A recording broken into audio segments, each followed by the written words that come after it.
let's mix it up a little bit. Does anybody wanna do a recap? We are about Wow. to go murder a college level boy for daring to go on a date with our grandpa's sister. And we are going to destroy him. Yeah, absolutely. So before that, yeah, so last session, what had happened, we finished up some tarot card readings with Miss Madam Isabel in the Dock District, and then we visited Drench, um, in the City Hall Medical Unit, in which he revisited Marcus's good, examined a once dead body, but then performed a ritual to bring him back to life. Getting a strange mix of Marcus and not Marcus as um, as hijinks ensued. As hijinks ensued, a very primal battle took place. Um, And following after that, he met up with you guys, circling back to the Dock District to catch up with the Captain, pertaining the Wander, her telling you that it'll take about a cycle for it to be fixed, and that is also when the eulogy slash off's funeral will be for the last members at sea. And then right after that, we went over to Cornell University and witnessed the graduation day ceremony, which all went very, very well. We had Tanji go off with Professor Halias to research some things that he had experienced, as well as branching off a little bit with Kahdani with Professor Ramsey Levant, pertaining to the black liquid that you guys found all those cycles ago. And then ending with not only a grand elaborate plan to scare the socks off of Adam Voltry to get him away from Loretta, but also with a bit of night for Sir Matthew Bleakwood. And so here we start with our group in town.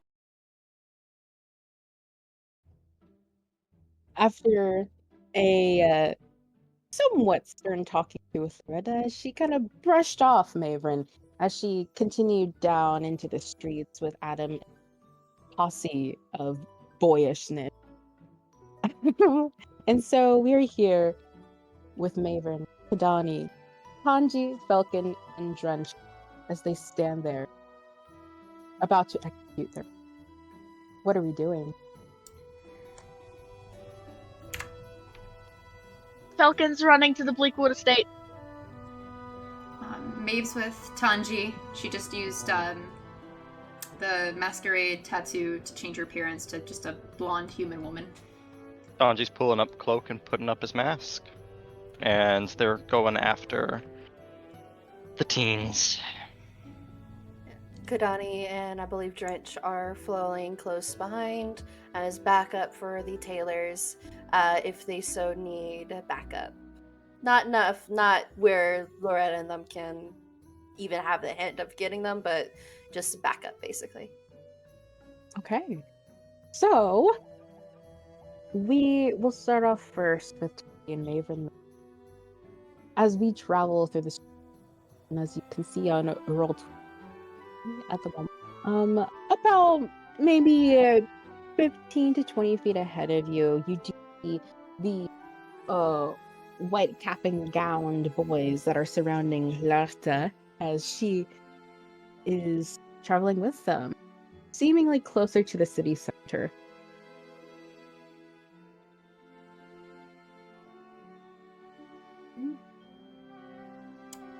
Okay.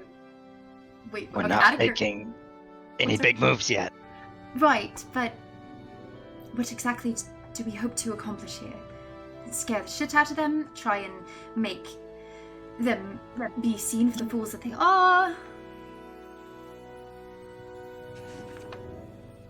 I mean, we can decide to do something, or we can tail him, just kind of keep an eye out and wait for Matthew to arrive. Hmm. If we want to watch bloodshed. I'm not sure that that's the best idea.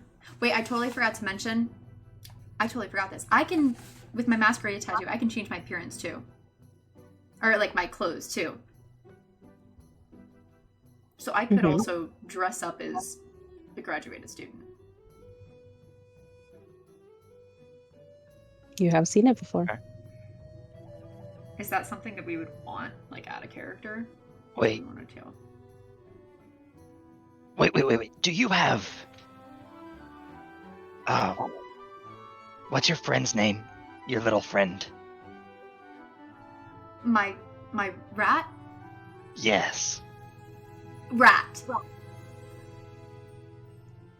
We're talking about that later. But... do you have him? Not on me. He's in my family home. What good is he if he's at... Whatever. Fine. He's a pet! That idea's out of the water. Yeah, so... keep pets close. Well, I could potentially disguise myself to look like one of the students and, to put it bluntly, fuck with Adam Voltry.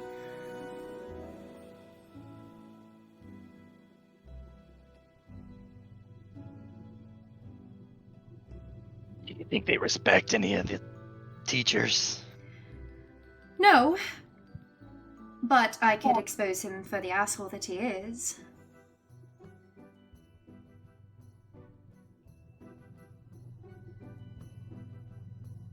Alright. I'm staying around the corner, though. Oh god. Okay, so, yeah. I will... This is when I will use my masquerade tattoo, and I'll... Blonde human, but with, like, the goofy graduation robes. Okay. They're still... You're keeping pace with them. Wish me luck? Don't embarrass yourself. She's just gonna start walking closer to them. Don't embarrass me. Okay. As you come closer to the group,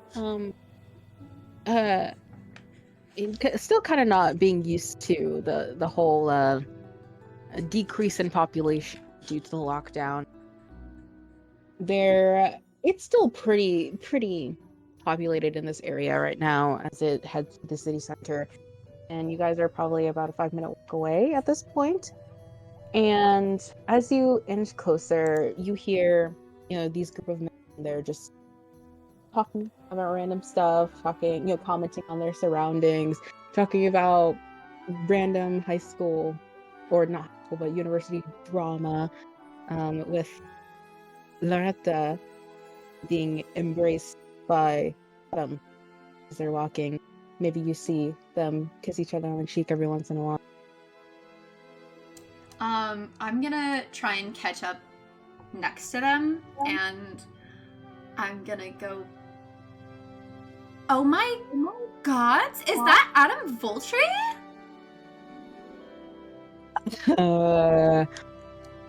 Who's this chick? Adam? Says she knows you? Adam, so very good. Not familiar. Sorry, I'm like... this is so embarrassing. I'm like kind of a fan of yours. Like, I just think you're really cool. My name is, Millie. Millie, I don't think I've heard your name before, but thanks. I do my best out there, field in the skies. Yeah, no, like, you're just, like, you, like, just kill it every time. It's so cool to meet you. I'm, like, so sorry we didn't get to talk at school at all, really. I'm sure that'll be next year, but, yeah, he's not really paying much attention to you.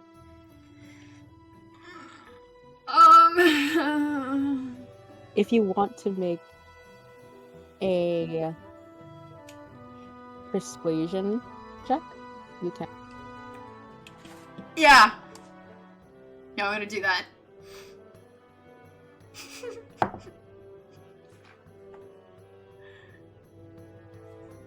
$15. Okay, so what does this look like? What are you doing to get his attention? I'm just gonna curl my new like bleach blonde hair, like and be like, it's like just really cool to like finally meet you. You catch his eye for a moment, and he notices your body language and gives you a pretty charming smile. At this in this light, you know, he seems a little more entrancing to you as well. As you know, before it's been really only an exchange of frustration, but he goes, you want like a autograph or something? I mean, it wouldn't be a problem. I was actually thinking maybe like a drink. Oh, well, we're all going to Timer's Tavern if you want. Oh my ahead of god! us? I mean, I wouldn't mean to impose, but yeah, absolutely. That sounds like so much fun. Yeah, of course. My friend Rookie will get you. No worries. So cool. Really nice to meet you all. Yeah, it's nice to meet you too. And right about now, he kind of like nods his head over to a boy that's been straggling in the back, and this a little more this Dragonborn with a little more gush gush comes up behind you and puts his arm around you and goes, "Hey, okay. So what do you like to drink?" Yeah, no, I love a good ale. I just like, just like one of the guys, really. Oh yeah, that's so cool. We don't have enough girls like that around here. Yeah, no, none of that, like, super fruity wine. Ugh, so lame.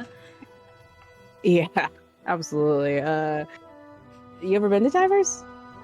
I think Michael desperately wants your attention. Yeah. What's I up? want to make it very clear. As soon as I heard that they were going to Timer's Tavern, I'm rushing there, and I'm gonna find Kendra fucking fat.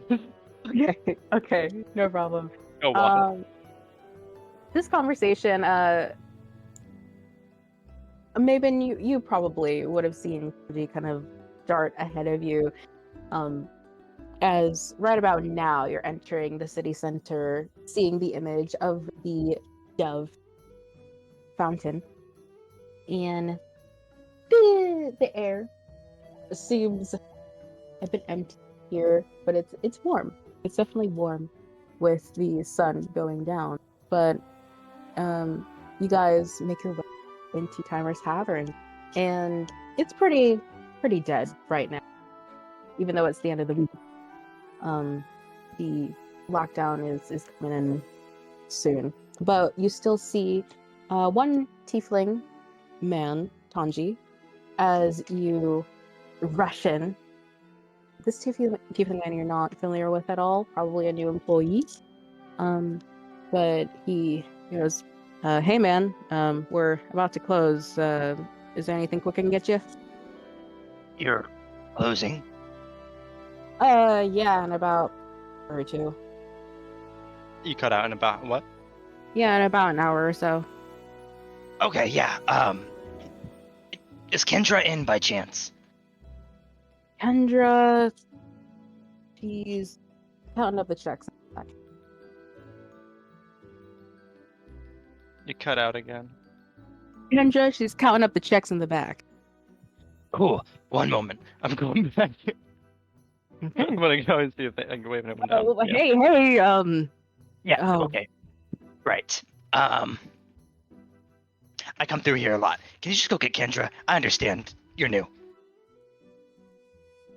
He looks at you with confusion. Sure, just wait here.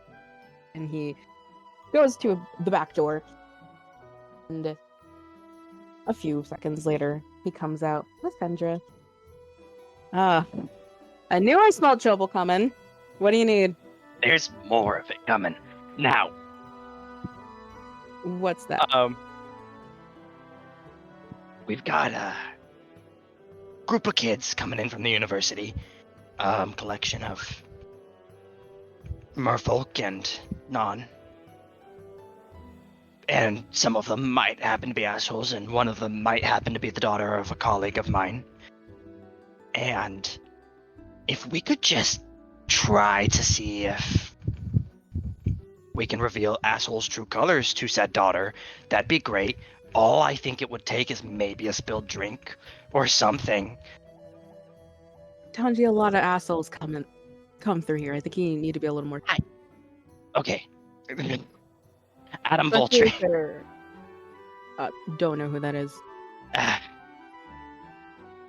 describe best I can the fucking blonde boy. Oh, is that the mermaid chick's son that came to the beach party? Oh yeah, shit. Yeah, they were there. Oh, all right. Dang, that sucks. You know, may have cheated on the princess and may now also be and who knows what kind of it's all sorts of shit. They also probably shouldn't be out in town right now. So Oh, right. So you want me to cut his balls off or something? no. No.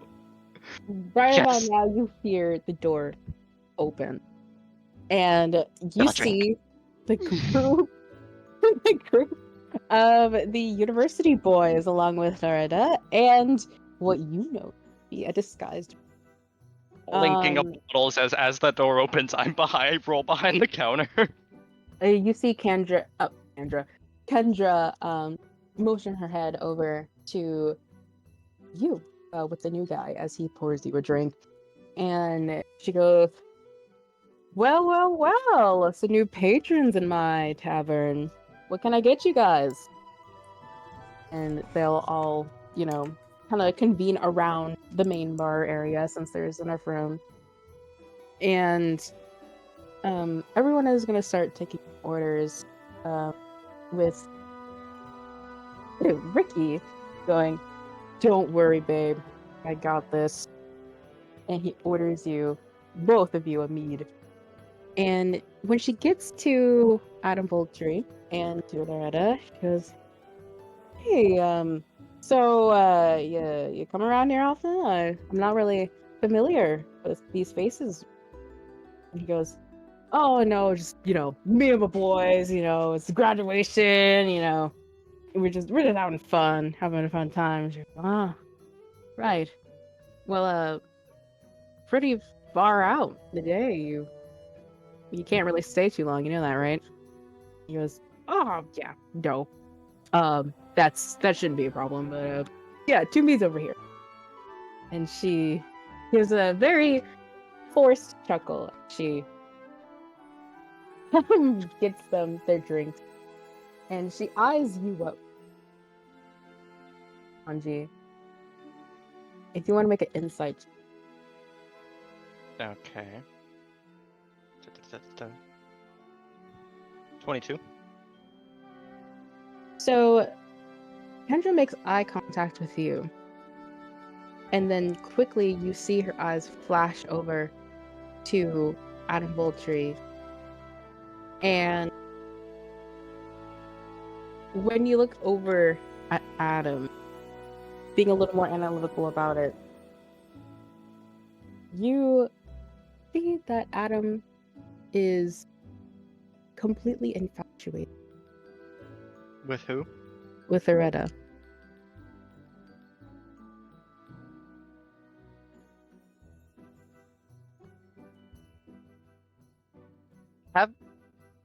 Can I make a check on that? Sure. Okay. You can too, Maeve, if you want. That's an 18. Does it seem all natural? Just kid with a little bit of a crush? What'd you Or does get? it? Okay. Too distracted by the dragon. So with an 18, when you look at it closer, taking sips of your own drink, despite the chaos that his friends are causing, they're cheersing, they're just goofing around. Him and Loretta are just seeming like they're in their own little world. His whole body is turned towards her, making eye contact and smiling, and not really paying attention to anything. Does it seem like a crush? There's nothing else. Do I see? He's really, really into her in a genuine way.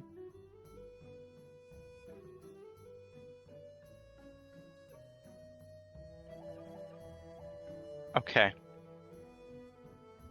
He's gonna look over. Do you still have your mask on, by the way? Yeah. Okay. I said I rolled under the bar, so I looked up. I'm kind of like under the bar, behind the bar. I thought you said you ordered a drink. My bad. Okay. No, I rolled over the bar, so I just kind of look up without seeing. I'm gonna see if I can get Maeve's attention.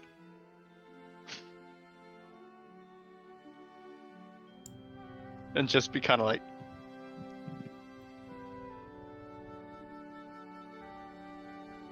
Kahdani and Drench, you said you were following Soulmate close behind.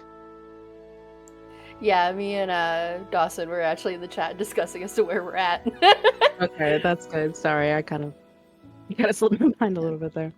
Yeah, so I think maybe Kahdani and Drench could have like ducked into an alleyway close to the bar, not in the bar or anything, but just within, screaming distance if needed. Sure.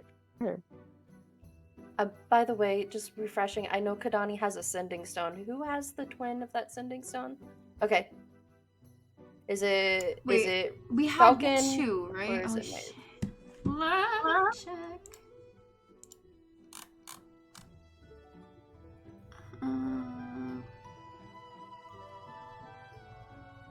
Yeah, it's connected to me. Okay.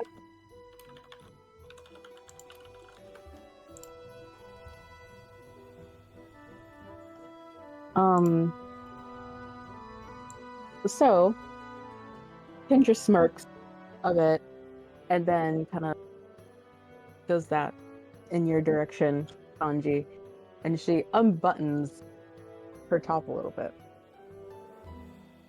And she brings the mead over to the rest of his friends and then leans in to Adam, kind of like touching his hand and going, "So, you think you'd ever come here again?"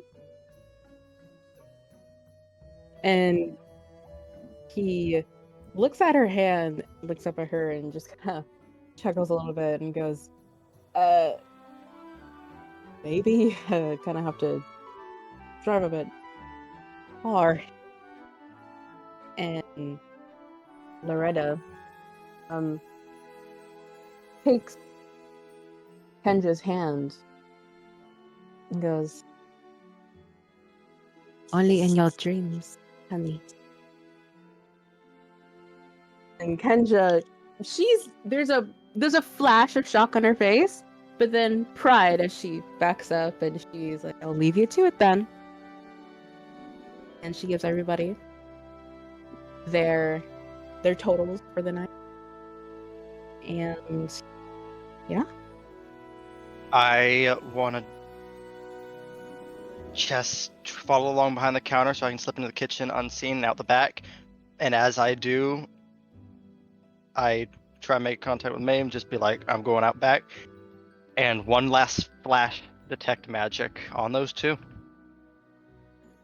On just Loretta and Mm-hmm. Adam. Sure, go ahead. I mean, I cast the spell. It's not a roll, it's... Yeah, just, Oh, I can post it. I'm working.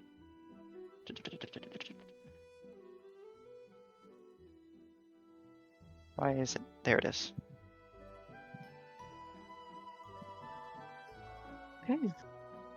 Tech magic. Nothing really. Okay. I go out the back.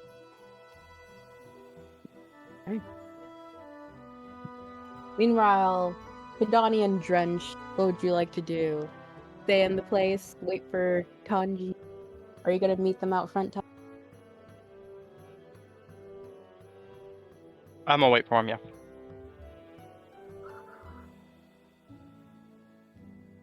So, what is the plan for them? Are they going to kill them? Probably not. Well, so far it seems to be going okay. I guess we're just kind of waiting on the signal from Tanji and Maeve to see if we need to go storming in. So far, so good. I mean, hey, doesn't seem too bad what's going on.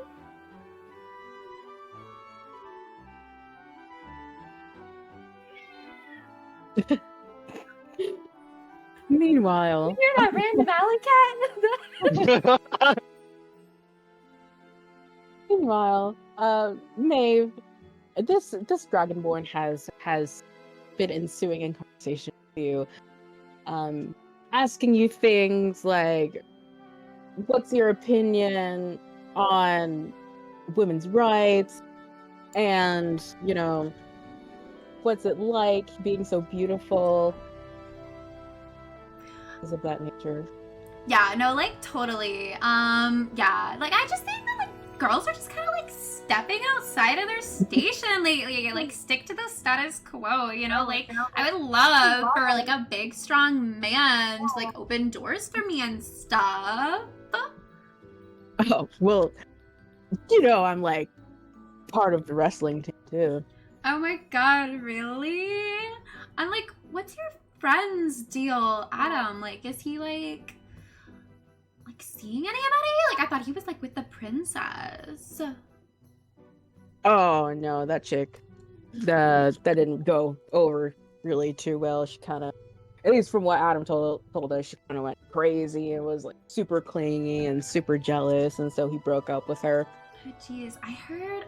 Well, oh, I shouldn't say. I mean, it's just a rumor, but I heard something. Oh really? What's that? Oh, can you keep a secret? Sure. I'm just gonna whisper.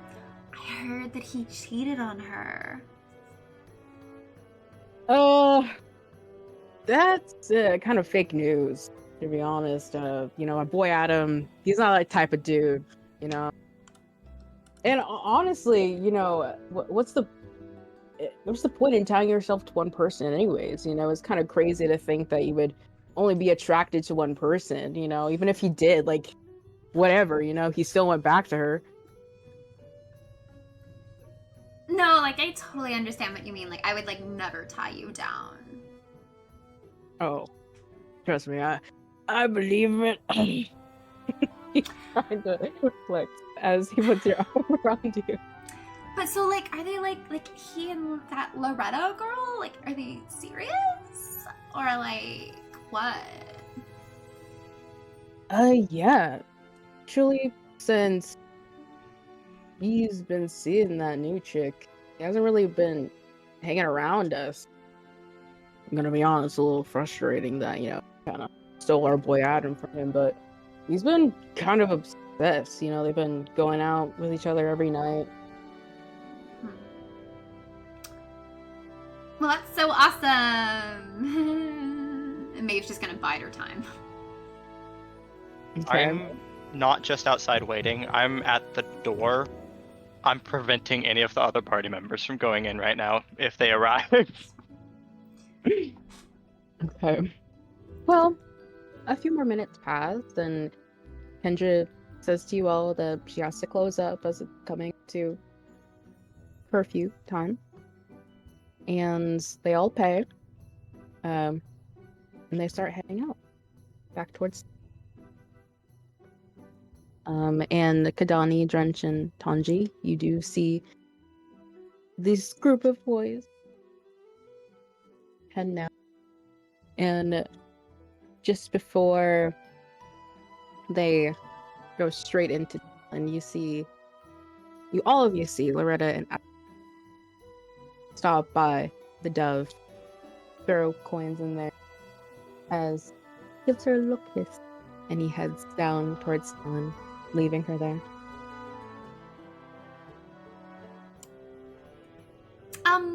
Loretta, was it? Yes, and what was your name again? Millie. Millie. Yeah. It's like totally dangerous on these streets at night. Why don't we walk back together? I live in the Valheim district, if you're like anywhere close to that. Yes, I do, actually. Oh, that's perfect. Like, why don't we walk back home together? Okay. I'm quite alright, but if you feel safer.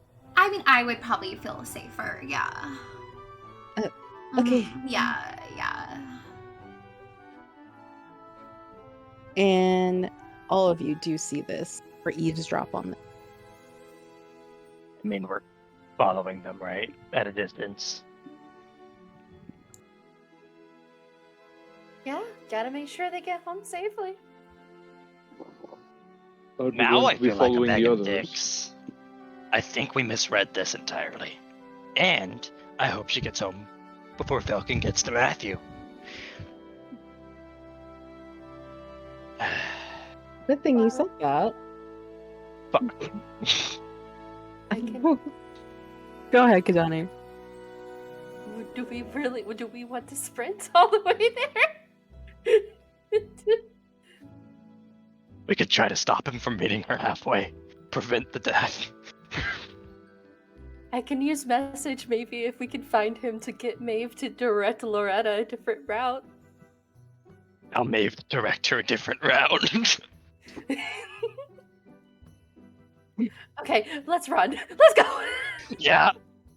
Okay. As you all know, Matthew lives out in the rural lands, which is a bit of ways away from the city center. And but if you're running there, then it should take a little less time. What did I tell you, Brandon? It took like something?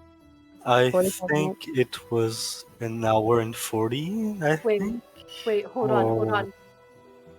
We're in the city center, right? Yeah. City Hall's nearby, right? Yeah. Hey, Tanji, have you rode a horse before?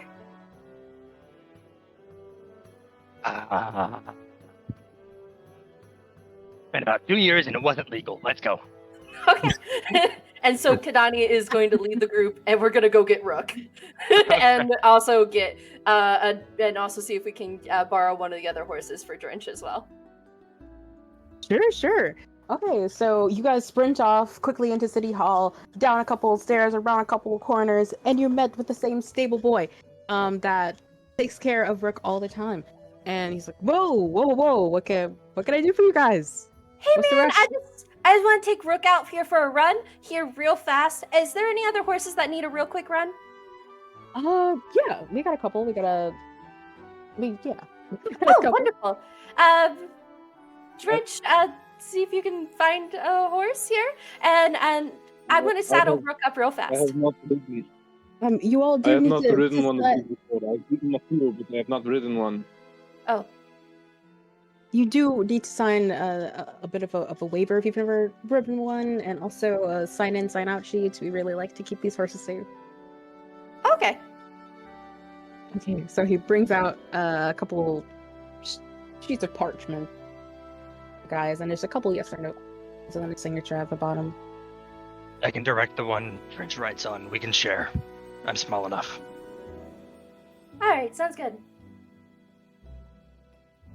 Okay, so you guys sign the sheets. You were brought Rook just as healthy and as amazing as you remember, and then you guys are brought Steak. Steak is a white horse with kind of like black spots all over them. And yeah, if you both want to make a animal handling check, if you Yep. are able to calmly climb on the horse and it doesn't freak out with your inexperience. Can I give a little bit of help as Kahdani guides them a little bit on how to get on top of a horse? That's Yeah, a yeah. 12, and Kahdani just gave you the help action too, if you I want. will. Sure. 19. Drench, did you do the same? 22. 22? Okay. 22. So, with an expert horse rider at your disposal, you guys are able to get onto the horse pretty quickly and race out of there. And so, while that was all happening, we cut to Fellken, who has been running all the way through Valheim, over the bridge, and through the rural land. And Matthew, you quickly gasp and sit up in your bed, breathing really heavily, cold sweat running down your back, forehead, and your chest, having the most visceral dream that you've ever had probably in a long. And as you look around, the room is pretty dark, with the curtains drawn. And when you look over to your nightstand, there is a bowl of lukewarm soup that was put there. And you hear a bit of a as you look over to your right, and laying right next to you is a sleeping Damien. You said he was sleeping, correct? Yes, sleeping. Okay, good. So the awakening didn't wake him up, I assume. No, I did not. Okay. Then, so yeah, it's dark just because of the curtain. Okay, gotcha. He'll catch his breath for a moment, of course, and following that, he'll, without getting too out of the bed, just sitting on the side of it, he'll pick up his arm, reattach it for a moment, and then just take the bowl of soup before starting just to eat it while staying next to Damien. Soup is very herbal in its taste. Lots of rosemary, lots of oregano, garlic, bits of chicken, and some homemade noodles. The signature sriracha soup. And What maybe it's not the best as it could have been, as you know, it's probably been sitting out there for a little bit. As you hear some banging on your door down. And then we cut downstairs to Sriracha as he, wipes his hands off on his apron and rushes over to the door and opens it. And Fellken, you're met with a very confused, orcish man. Hello, Fellken? I believe Fellken? Yeah, that was a long run. I have come from the city center. Loretta is out with Adam Voltry. I need Matthew. We need to go. I don't know what they're doing. And he pushes you, and he steps outside with you and closes the door and goes, I know that she's out with us.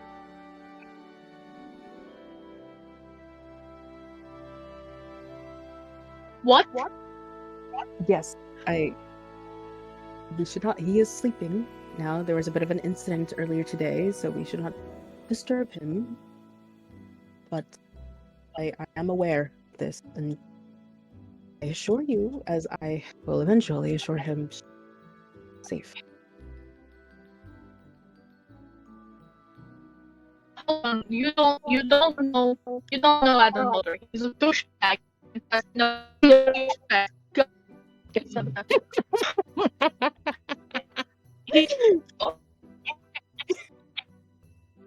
Oh no! Princess who went missing and Ren, you're Ren, jet you're cutting lagging. out really bad. Uh-oh. Oh no, they fully died. Oh no. Oh my god. Can you Oh, Okay. God. Is this better?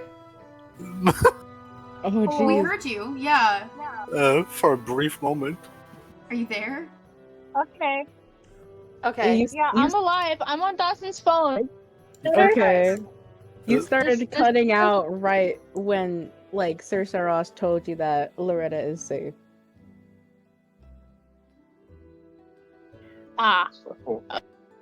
Okay, so rehash. Fellken said, "What the fuck? You have no idea what kind of asshole and douchebag he is. I know douchebags. I know a lot of douchebags, and he is one. He cheated on the princess of all people, of all fucking people, while she went missing. Like it was no fucking big whoop. What the fuck? And she's like struggling." Not to like blow smoke out of her nose. She's riled this way, just to be like, Madam, please, voice down, please. I know. Like he's trying to talk a little bit as you're going on and on. He goes,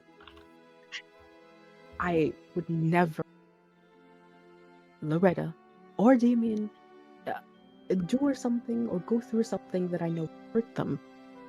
And I'll be honest with you, I had my share of criticism as well. However, when he went out with us to be harpies, a couple more times after that, I had a chance to evaluate. And trust me, I know what a, as you say, douchebag is. And that is not... treats her very, very well.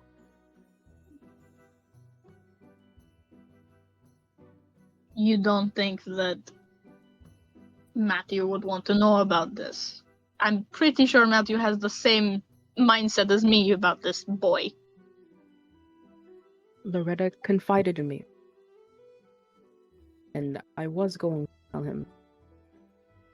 The look in her eyes when... the fear in her eyes. Even mentioned the act.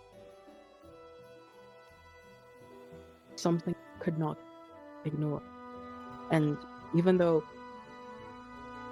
Sir Matthew does, in fact, have the best intentions and does truly care for his sister,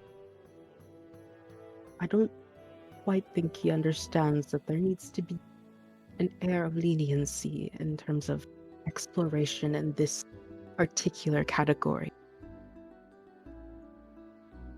Sometimes she will need to get hurt in order to learn.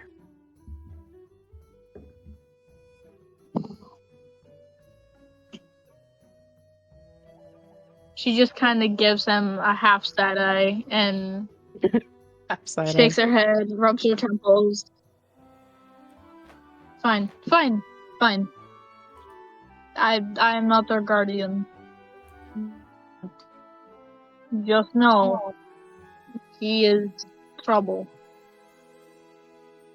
I have my eye out. She knows that if anything were to happen to her, there would be an army behind her, and I think that's what gives her. If I may be so bold, an army takes longer to travel than the group of boys that she was with. And it wasn't a small group. Right? Sorry, but my mind always goes immediately to the worst circumstances. I know the feeling, and I duly respect. But please, would you like to come in? Would you like tea, water, soup? Water, please.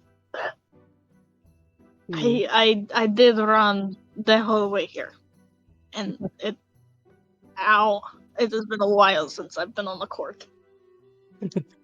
As Sir Bleakwood has been asleep for quite a while, so he should be awake soon. Please, come and join me. He leads you in. Serves you whatever you... We... Is he okay? Sarash? Or Matthew? You asked him about Matthew. No. Yeah, I asked him about Matthew. Sorry. Oh no, you're okay, you're okay. Yes. It seems as though he came in a little bit too hot earlier. Dizzy, I suppose. He couldn't breathe that well, but he is resting. I knew he was like tired or something. He was sad, but we had some tarot like reading or something, and this woman read his palm, and he got all depressed, more so than usual. So. Well, in all my years, let's just say that he's been through a lot. So I could imagine that may have been overwhelming. Well, I kind of figured that he'd been through a lot. I mean, he beat my ass with one arm. And he's, what, 5 times older than me? I mean, he's decrepit. I mean, come on. He lets out a burly laugh when you say that and goes, "Oh yes, he's trained for years and years and years to be a weapon of his own." That's terrifying. Okay.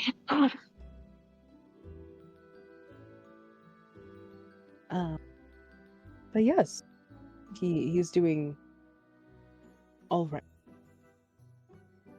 You are a fighter too, I take it, by your aesthetic? I'm more of a sports person, but when I need to fight, I think it's mainly anger that fuels me. So, Anger is a tough thing to master. Nah, I don't need to master it.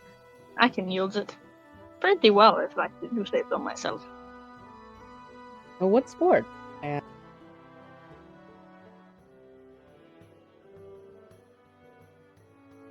Hello?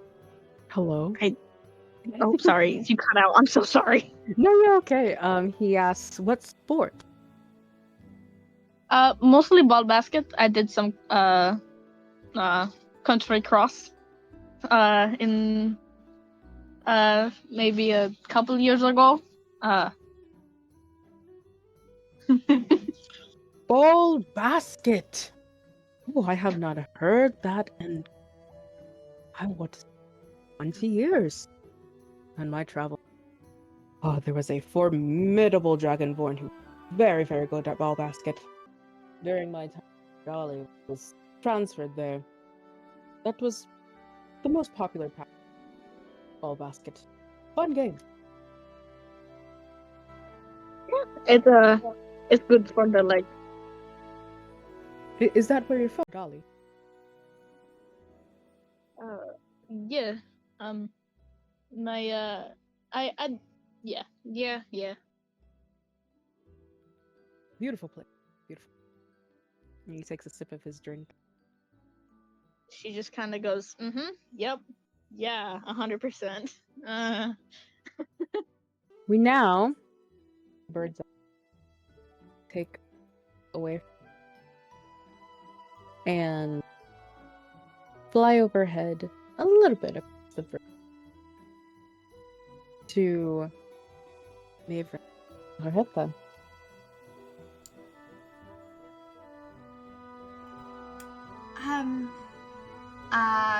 I have something to tell you that you might not like very much, and I just need to tell you because I don't think it's a good idea to lie about this.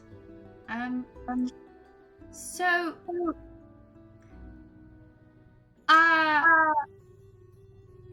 It it is it customary to talk of bad news once you meet someone new?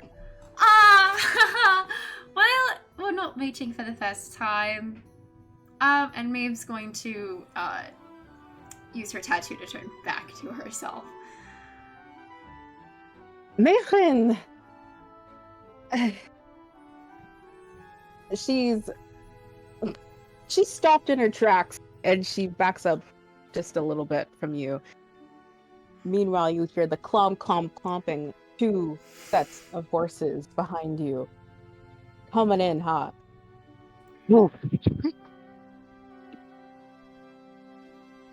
And it can make a perception check.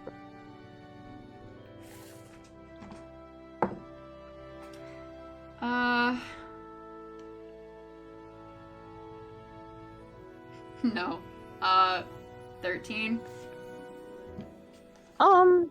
So they kind of went by so quick, but you know, there's a bit of a gust of wind, and when you look back over your shoulder, that's kind of weird. Anyways, what are you doing here? Why did you? You're not Millie? Yeah, no, I'm not Millie.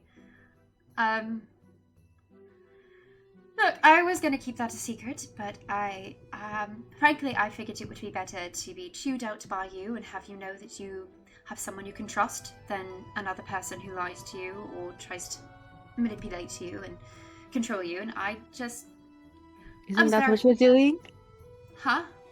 Isn't that what you just did? Yep. And that's why I didn't want to do it anymore.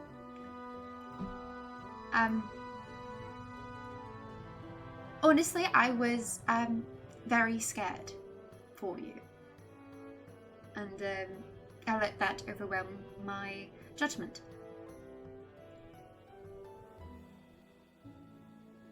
You would protect me from what? How old are you, Loretta?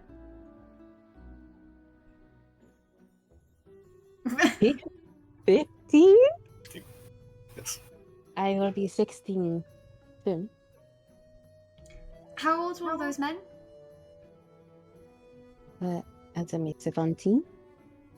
And the others? The same age. Men are not always kind. And I'm sure you know that in theory, and I have no question that you could defend yourself. I'm sure that Matthew has taught you very well. But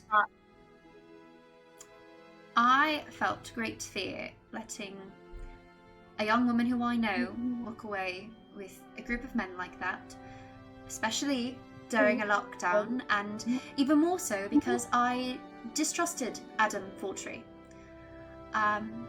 But when I saw you two together, I could understand that you were infatuated with each other. And I let my preconceived judgments of a teenage boy persuade my better judgment. And I'm sorry for that. And if being with him is your choice, I would rather not be another person that you feel you cannot talk to, should anything go wrong or go right. But Johan, you're wrong. He doesn't really talk to me about anything regarding that. I have been taught only about the dangers about that, but not about the love and about the kindness of others, especially of... She looks on her hands and motions to her horns. The way that I am. Let alone like him, finding someone like me interesting and intriguing to look at.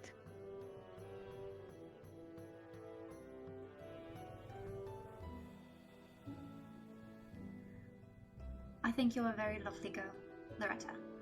And I think I have a younger sister, like you, and I just got scared.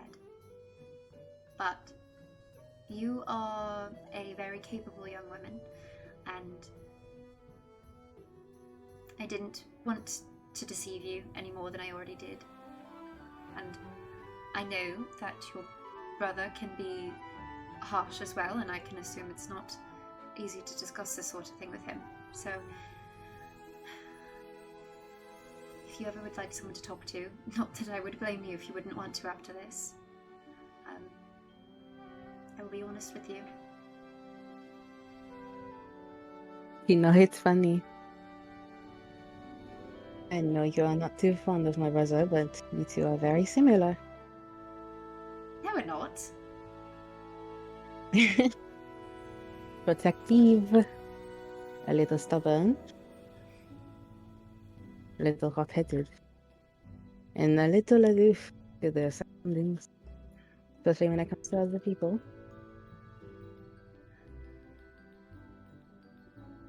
Perhaps you have a point there. Regardless, I can make no promises about being less aloof or hot-headed, stubborn, but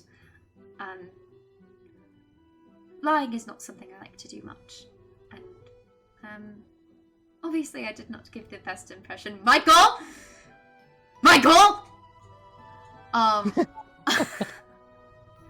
Obviously I did not give you the best impression just now, but I am a young girl as well, and I do have some experience with men, and if you would need a confidant, I know you don't exactly have many female figures in your life.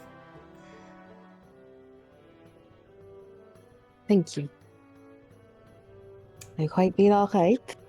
I do not know of things past, but I do not wish to know. That did not help to me. Well, in the spirit of honesty, I do believe that some of my companions, the Dragonborn, I think that she might be on her way to your home to tell your brother. Like now? She's probably there by now. She just shakes her head at you and starts bolting across the bridge. Meanwhile, this is happening. Matthew, Fellken, in your separate areas of the house, with Matthew eating his... Matthew eating his soup and Fellken enjoying a drink with Sir Sarosh downstairs. All of you once again hear banging on the door. I go to get the door, and I just look at Sir Sarosh like, I have a funny feeling I know who this is, and I open it. Tell everyone, shit! Kahdani throws herself through the door, grabs Fellken by the collar, says, "Don't tell them anything!" I run past them and jump at Sarash. Where is he? He's here, right? Yes! He didn't leave! He didn't leave! Oh my God. He's upstairs. I'm going. Say anything! I didn't say anything! Get the fuck off of me! Matthew, you do hear this downstairs. I was gonna say. Do I? Locking the doors and moves a chair in front of it. Do I recognize the voices? Like, not the word, of course, but the muffle. Do I recognize them to be? You hear Tanji's gravelly voice from downstairs, yes. He'll He's not put- as bad as it seems! It's not as bad as it seems! He's gonna put I'm- the remaining of his soup bowl on his nightstand, and he'll put a what's it called again? A dressing gown. And open his door to go downstairs. You hear I the think yelling. at the opening of the door, Kahdani has frozen, like solid. There's a chair in front of the back door, and Tanji's halfway through scooting one to the front door. I'm struggling to get Kahdani off of me. I'm just blowing smoke in her face, like, get off of me! I haven't said anything. I'm sorry. Oh, hi, Matthew. Yeah, hey, buddy. Matthew looked like a mess, having just woken up, hair fully undone. And what is the meaning of this? We wanted to come check on you, see if you We were wanted- okay. And then Kahdani fell on me. Yes. Exactly. Make a deception check, all of you. All of us. Do I need to make an insight? I can't roll a dice! Yes. Make an insight, Matthew. Also, I should have mentioned, Maeve is definitely bolting with A Loretta. 5. That's a 7 minus Alright, 2. It's a Hold 5. Hold on, because Wait, that actually, that's not right on mine. So hold on. I wrote that was a 3 plus a 6 plus my the silver tongue. A roll of 9 or lower is 10, so that is 16, 17, 18, 19. Rolled a 19. 9. God dang. I rolled a 9. Hey, I rolled a 5. I'm rolling a d20 with Drench's thing because I can't get to mine. Oh dear, that's a 2. I don't know my modifiers. Fellken and I are both lying through our Here, I'll This is why I don't use D&D Beyond. It always fucks my rolls. Yes. Tell us what lying through your teeth looks like, Tanji and Fellken. And Drench, I don't know what you rolled. Oh no, that was me. That was me Oh. rolling on his thing because I can't get to my sheet. Oh, okay. Drench, are you reacting to this at all? I'm at the door. I haven't done a thing. Okay. No. Tanji's like twirling the chair, just kind of leaned against the wall. We're good. Fellken probably is just like at this point sat up on the floor, legs crossed, and is deaf and looks guilty as fuck. Like he's usually kind Nothing of to see okay here. in life, but she looks like a guilty dog. Matthew, are you okay? I'm fine. But considering that two of you are quite bad at lying, I'll take it that you're also lying. So please, you are within my household. Speak the truth. Would kindly appreciate it. Okay. Honestly, We were worried about you. And that technically is the truth. We were worried about you, in a manner. And I'm looking at the rock for help. It took me 4 tries to move the lifeboat. a lifeboat. Tanji, I will help you. This direction. That's Sarosh, the truth. what is the meaning of the situation? Oh, well, clearly, sir. Friends are very kind for you. I did notify them via message that you were not feeling well. They should come and check on you. Exactly. I And- do believe Sarosh, so I want the insight check him. Natural 20! I will not insight check for him. Because I do trust my loyal servant. I instead of loyal servant, I thought you said I trust my lawyer. No. It's probably both. He probably is. Sarosh. Soup, see. anyone? Oh, soup sounds fantastic. I like soup. Please, I'm hungry. It's been a while since I've had a good soup. Oh, hi, Please, Drench. Matthew, come down. Pull out a chair Oh, Matthew. from the door. We went to the university. Can I fill you in on what happened? Certainly. And go in my room if you wish. Oh, that's fine. We can soup. I'll go get changed in that case. Guy. Poof, through the door. You hear, you see, you guys all see from where you're standing, about to go into the kitchen. Loretta, out of breath, and Maeveryn following very close behind, even more out of breath. I See, just they put my followed us finger from to my mouth. university. Soup. Soup. That was a wonderful brisk walk we were just on, wasn't it, Loretta? Yes, yes. It was wonderful. I heard something about soup. Soup. Something Circle about like this. Soup sounds great right now. Do I see them enter, or am I already up the stair by that point? you were about to go to the floors. You see Loretta coming. Hey, yes, as you said last one here, the rotten egg. Rotten egg! Yes! Yes! That's it, Maeve. Nothing. Soup. He's going to the kitchen. Okay.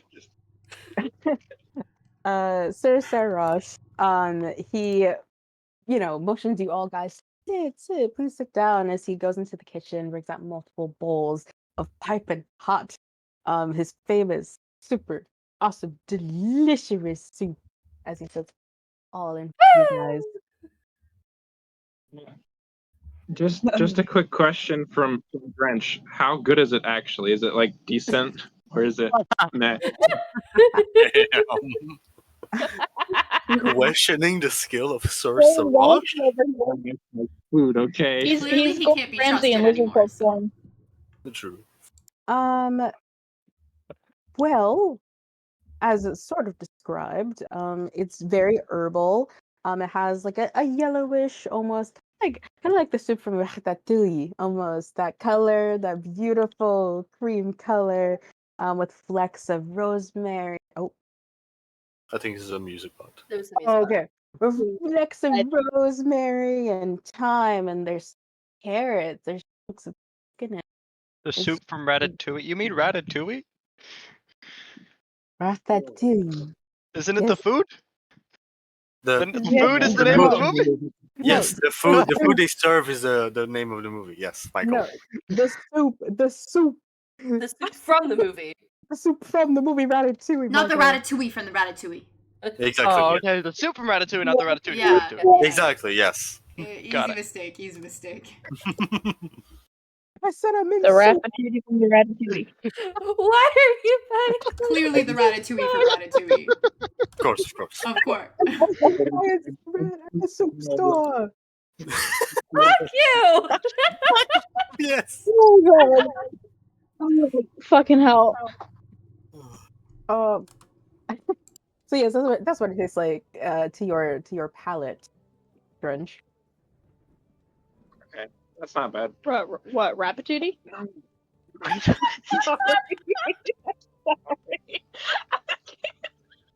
Sorry. I'm sorry, Mia. I'm sorry. I'm sorry. Ratatouille, yes. Anyone can cook. Yes, that's what it tastes like. I'm jealous of my character right now. This tastes like a rat made it. No, I didn't say that. No, I didn't say that. Ouch. Poor Sir Sarash. Oh, man. This tastes amazing. Fellken sat on the floor eating it, just relaxing, because now her legs are cramping up. It was a recipe from my mother. Thank you very much. Oh. I'd ask how to make it, but I wouldn't be able to how to make it. Oh, Matthew, you missed. Is Matthew down here yet? No, he's For getting dinner? He's getting Fuck. changed. Getting changed. Whatever. Okay. I guess it would come down like eventually. About now if everyone got a soup. Soup. Fellken's just exciting. Not really look at him. Matthew, you good? You missed the graduation. Oh, really? My Yes, apologies. that's what you missed, the graduation. And Knees bang under the table. and also, we found some information out about the case. About the case. Is that so? As he Yes. I'm going goes to to his stop talking. kitchen and gets a coffee. Please do share. I'm done talking now. Oh, Out of breath. okay. Okay, so I spoke to Professor Levant, and with Professor Levant, he said that he thinks that the thing is like a hive mind.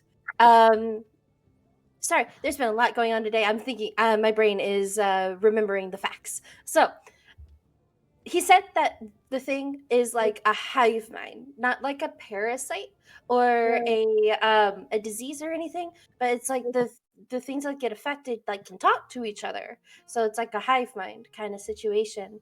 We also found what is it that we found here in the library? And she looks at Tanji and Maeve.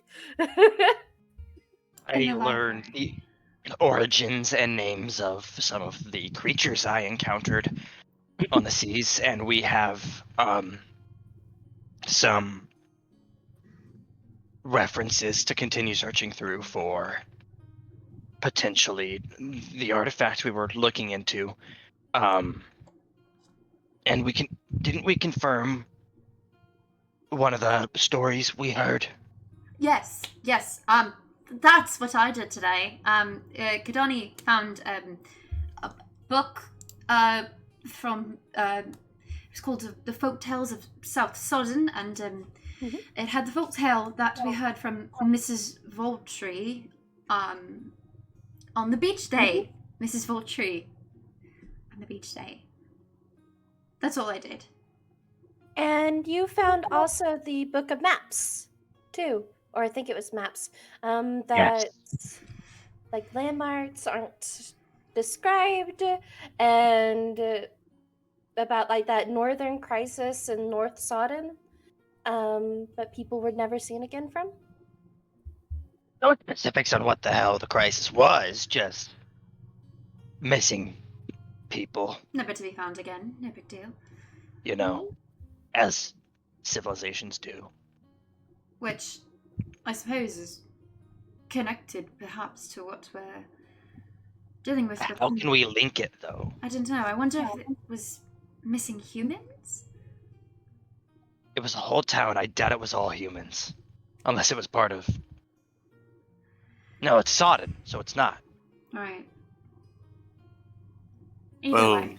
that is a great deal of information that you have all have gathered. I'm quite impressed and congratulations of such an advancement. Aye, aye, Captain. You did all great work, I believe. It's really good soup. Thank you, Sorosh. Oh, of course, of course. I always love it. Cooking people. It was Don't have really that. good. Anyway, our next outing is to be returning the princess, yes? That will be it, I believe. Tomorrow we are to set to the sea to travel and escort her. Where should we meet What? in the morning? What time? I believe the mayor's office would be quite fine. Fellken, what did you say? What time? I have some letters to write. What time are we meeting up? As soon as possible, I believe. Perhaps I dawn? would like to set in the morning. If we are to travel, it would be better to travel during the day. Where do we want to depart from? At the And meet mayor's up. office, we decided. The mayor's office would be quite fine. You might have more information on the route that we might use. So I believe that would be a good meeting point, and also informing of a departure would be most wise. As well as this new Captain Bo, I believe. We taking ship for transport? How far out? How is this gonna work? I mean, I'm not sure, but I Nah. believe that the princess had mentioned in the past that in order to reach their kingdom or city, they were using ways under the water of some sorts. Perhaps unlike you used Tanji to return, I believe, correct? I was not returned in such a gentle manner. What a shame. If Wasn't it- anyone who was at the day party, like a history Hey, what? History check? Anyone who was what? Beach at the party. beach party. Okay. Okay. Although I do remember what the underwater passageways were. And 14. 8 for Matthew. Using my Old man actual brain. lucky dice and not roll 20. Another God 5. fucking damn it. History, I That rolled wasn't fair. 6. Why am I getting the highest roll right now? That's concerning. You're the rogue. You're supposed to roll high on everything. Shut up. Except the bard also does it. Oh, Jesus Christ. What did you roll, Maeve? 14. So the rest of you is like, yeah, something about water and traveling. But Maeve, you'll remember that when you were playing in the water with your sister and Madeline had surfaced, calling out to Jerishing, sorry, the current roads were a bit backed up. I believe there was something about current roads that we would potentially be traveling on. It seems to be the common mode of transportation, I We believe have that to go is back under the water. unfortunately. most certainly. I believe we still have some reserve of seaweed. Or, unless we did not have them. I do not recall exactly. I suppose we'll get all the details soon. But if students are able to make the commute for school consistently, then I suppose we could assume that this could be done within a day. That is what I'm assuming also. So, leaving tomorrow at dawn would be perfect for us to arrive and return safely. An adventure! You hear right in the middle of the table that you're sitting at. And then materializes Damon, standing in a heroic pose in the middle on top of. That is right, Damien. Damien! Do a flip. Hey, buddy. Do not do a flip, Damien. Do a flip. I smacked Tanji in the head. Help. How about a magic trick instead? Damien, would you like a magic trick instead of flipping off a table? No, don't flip over the table. Do a flip over the table. I grabbed Tanji by the back of the neck. I can do this. And he takes a couple deep breaths, and you hear a burp. And with this burp, there is a puff of fire that comes out. I got her. Get under the table. Oh, I was Get going over to do the a trick, mighty but that's even better. My His eyes mommy just go taught over. me that, he says with head high as he jumps off the table. It wasn't fire this time. What do you think? I heard nothing. Yeah, there's a lot that went on just now. What did you say? I was just. Oh, sorry.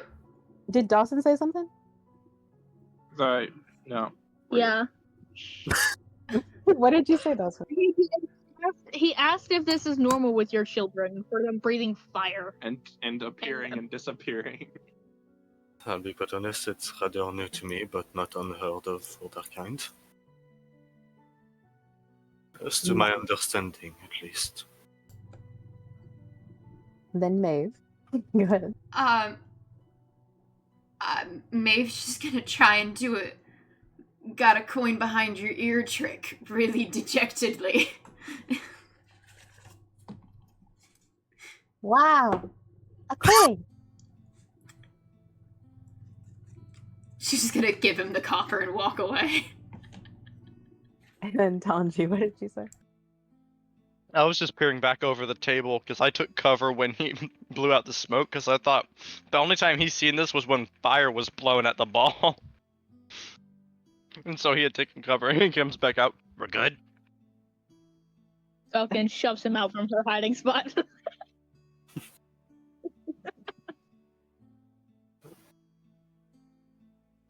Venture we go on. Venture we shall have. Unfortunately, Damien, you won't be going, of course. You'll have to. What?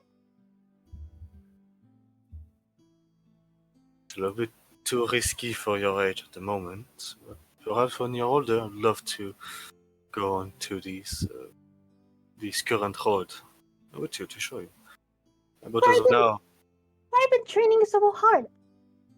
Slashing and thrashing, and he goes into his like stance, tiny little maneuvers that Sarash and Loretta taught him. Here, and he goes over like 10 feet away, and he's like, I can be there. See, I can be right here, and he disappears. I'm not doubting your ability with the blade, son, but we are talking of experiencing with underwater. Do you know how to swim? Yes, you taught me at the party. He's That's right.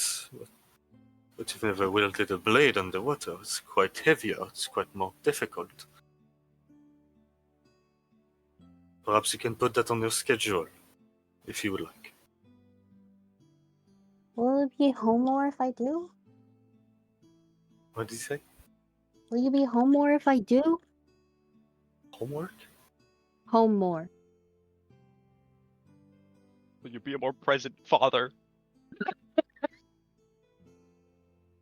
Fuck you. You bring home the milk? This hurts so much. Ouch. Ow, fuck. I'll endeavor to be more present. But much like we said, the travel for this next mission should be long, so I should return home on the same night.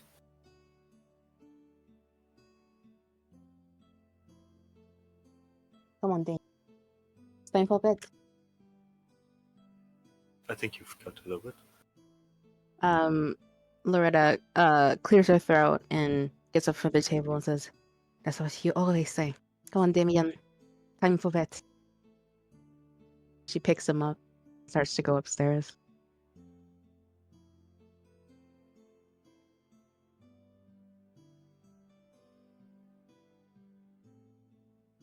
Soup.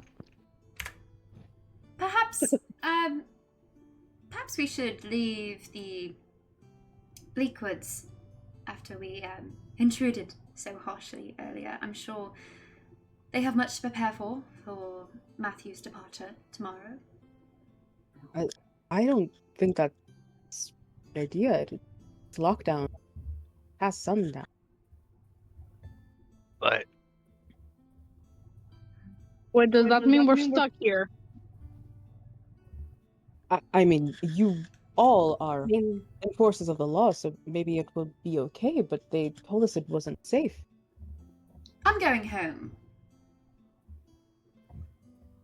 I'd like to see Yeah. something shiny just late at night.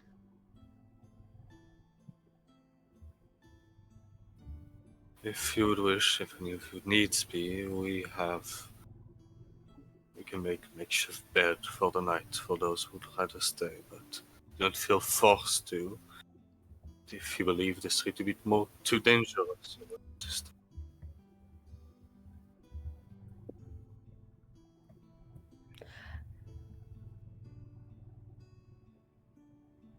I have things to do. I have to return Steak back to the stables. yes. again, that's Hey. something Wait. fine. Steak? I'm not enforcing this. I'm merely offering the suggestion. Thank you. We'll Very take the opportunity for a sleepover another time. Very well. And Kahdani, if you have any time during this week for what we had mentioned during the travel on sea, feel free. I'll pass the word to Loretta. Of course. I have to finish writing a letter out to my brother, so that way I can get some history books too. So that way it's a little bit more comprehensive. Certainly. Again, do it as your own, upon your own free time. Aye. That is all. That no one will say. All free to go. I climb out from under the table. How did you fit under there? Shut up! Very carefully. I can fall very easily. Shut up. Okay. I go outside. We have 2 horses. I can keep up.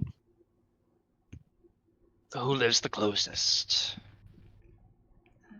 Well, everyone except for you and Maeve live in city City center, Hall.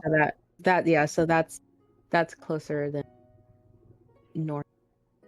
south town, which is where you and Maeve would reside. Or no, you go to Wheat Street, so that's a little closer to the city. Okay. So Maeve and I will stop first, and you guys want to take the horses and go to barracks? I don't do riding horses, but I will walk it. Okay. Okay. All right. Sounds like a plan. You get the chair out from in front of the door. We can go now. Wonderful night. A fine night to you all, and we'll see each other into the morning. Remember, at the mayor's office as soon as possible. We're ready to travel for the entire day, so maybe bring ration, the like. Thanks for the soup, Cesarage. Sorry for the intrusion. Soup was great. Soup was great. On the way out, I just give Tharash a little look, and I go.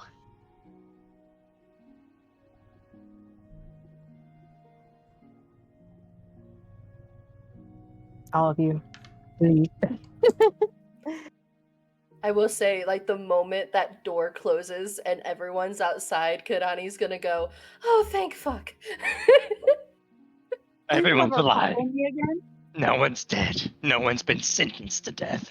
Let's go home. I explain that Sarash knows to them on the way back. We explain how Adam may not be a total dick.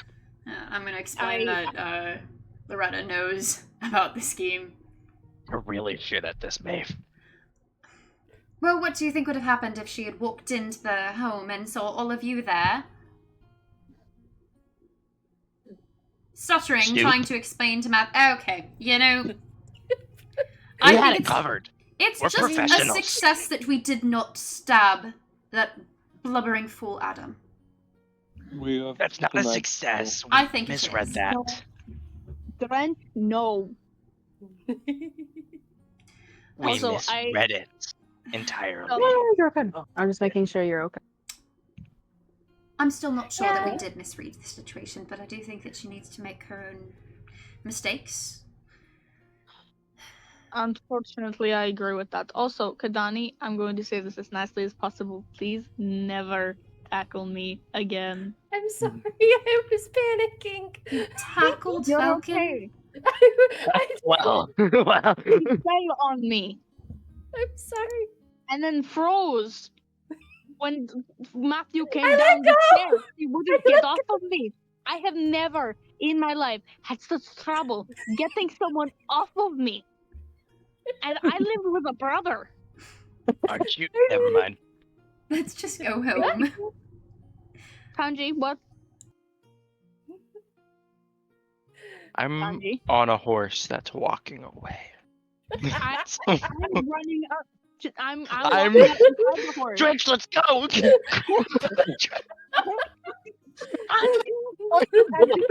Down the street. You little bastard!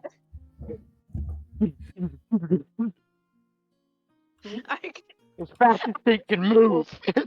I want to know what the fuck this motherfucker said.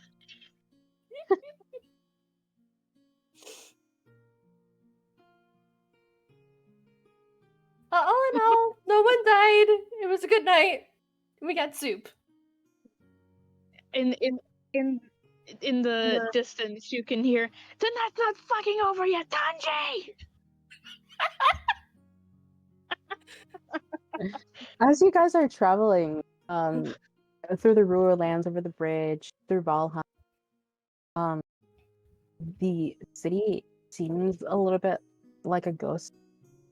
Maybe there's people traveling together here and there, but so residing into their home. There's warm lit windows. Clearly the city is not asleep, but it's just border is hiding. So, yeah. As they ride, Tanji just kind of mentions to Drench. I'm kinda missing the city's nightlife. It was a little chaotic for me, but it is strange to see it so barren. Let's just get this settled as fast as we can.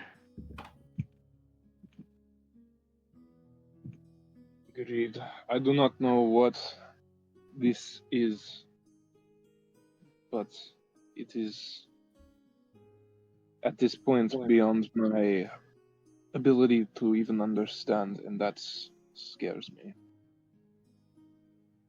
Seems orchestrated. Well, obviously, but to what extent? Why Pyre? Nothing's come in from other towns, right? This is exclusive. I feel like if it was racial, if it was sirens against people, some reports would have poured in. But the fact that it's just Pyre so far, I don't know. Literally too close to home for me. People become jealous, I guess is the word, when others are living fair lives. Maybe it is something of that sort.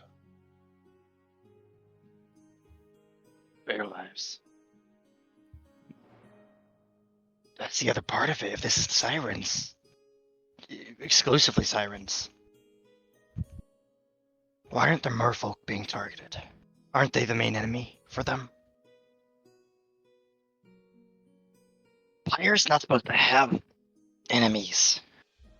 We're just kind of our own thing. I thought.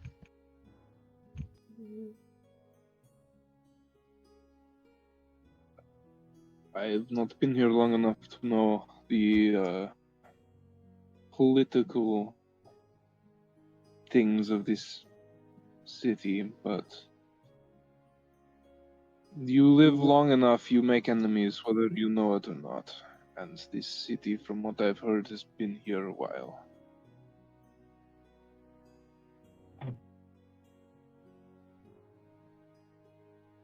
Yeah. What, you didn't run into too much trouble outside of your people? Where you come from? My people were in constant trouble, as it were. It is a constant state of survival where we live. So, everything From is your what? enemy, except for the ones beside you. Like, Hmm? night crawlers, monsters, stuff of that sort? A few, yes, but the word monster is a point of view for my people, and I kind of look back towards Maeveryn and Kahdani and them. For my people, they are technically a sort of monster, their kind. Anyone who is not us is either predator or prey. We just try to avoid the predators.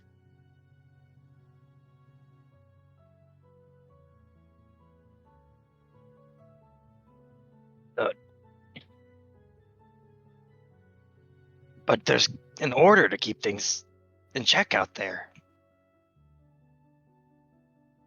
Right?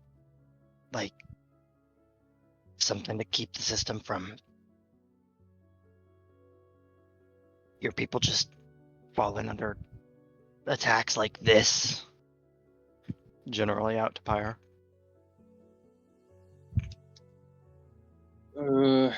Not this intricate as often. Maybe once in my lifetime, something of this sort. But in our not civilization, in the place where we live, the city, the village, we don't tend to get many attacks there specifically, but the people who go and hunt, the people who go and make sure our borders are safe, they tend to come back with at least one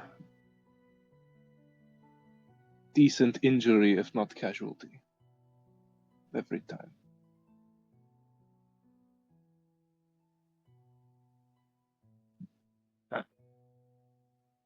I guess that just But means it's not more always. bump in the night. Things gotta go out. Yeah. When you Simple live in a enough. place where things go bump, you tend to always be on your guard.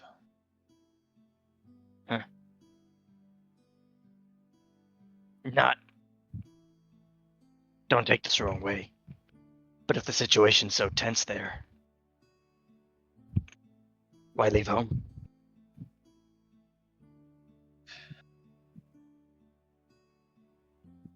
I am a healer for my people. I help where I can, but I am not extremely important. There are others who do my job as well. However, we are not exclusively my people. There are a few people of different races that we have found who needed help, who we were cautiously but generously enough to give them shelter, and they would stay. And they piqued my interest, which is the only reason that I am able to speak your language at this point. They helped me learn a little bit. Huh. So the new common. Well, it sounds They like a did. pretty safe bet to let them in. We did not let them in. They were either abandoned or attacked by others, and we helped them. They are very few and very far between in my community, but they are there. A few of them. You just, well, I came to Pyre to get a taste of more people. I was intrigued by what they told me about the world outside of my home, and so it seemed to be less scary, less of always threat. So Sorry, you caught us at a bad time. I really hope that is the case, and this is not always a thing. No. Pyre's great. Grew up here. There's street life, but that's the lowest it gets. Everyone stays in their lane, more or less. So we gotta put an end to this. Also, ride a little faster. Fellken's catching up.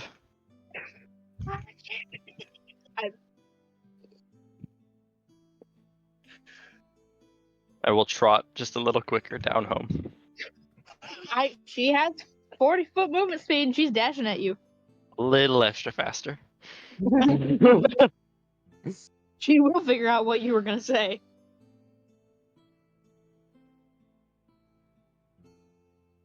Well, before we continue with those at the city hall, I'm just gonna glance back a little bit at the Bleakwood home, and everyone just left, and Matthew and Sarash at the table, empty bowls, empty seats. As Sarash is starting to take them over to the sink. Thank you for handling the reception, Sarash. Of course, sir. That's what I'm here for. Indeed. I'm not sure what to do with Loretta. How do you mean?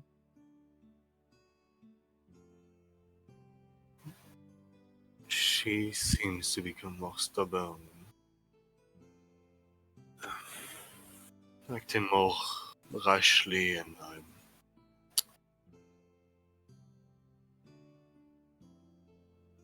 I'm unsure of what to make of it.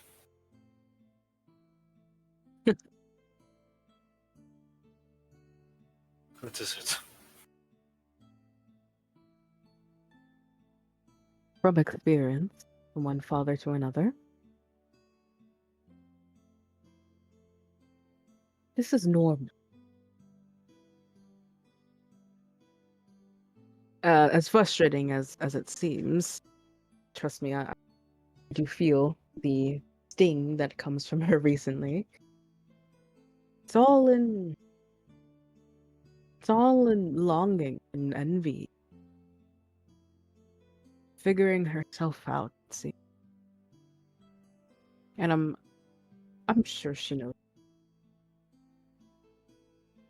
She could come to you, needed to, if you've offered that to her.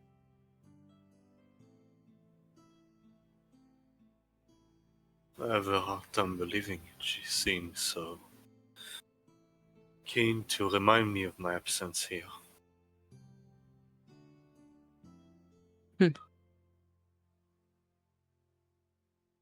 Yes, well, that is something that I don't comment. All I can really say is that I am here, so they are not alone. Has she mentioned of anything I should know? How to approach things with her?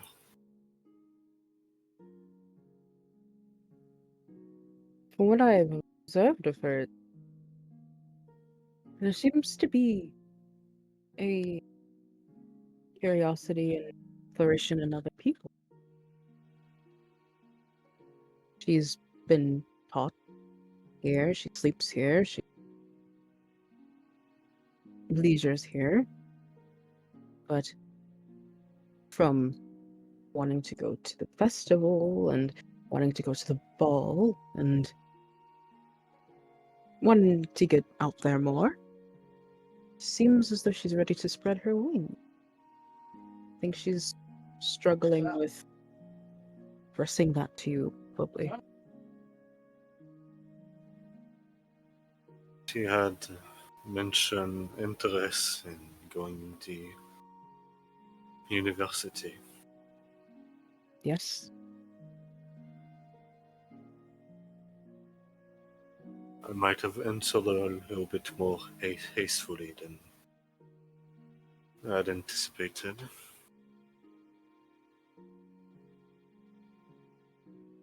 That may have also added a little bit of wood to the fire, seeing as though the city seems to be falling apart a little.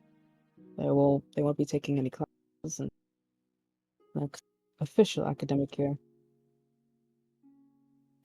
From what I understand is the case.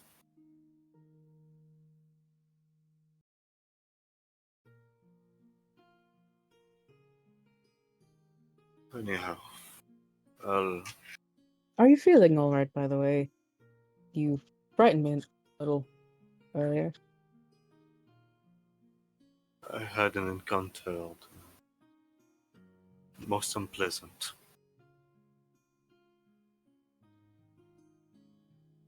It disturbed me for a bit. There's nothing more to it. Skeletons are coming out to play again, I see? Slightly. But not the usual one.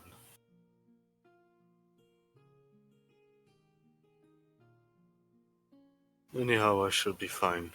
Your soup brought a great peace of mind.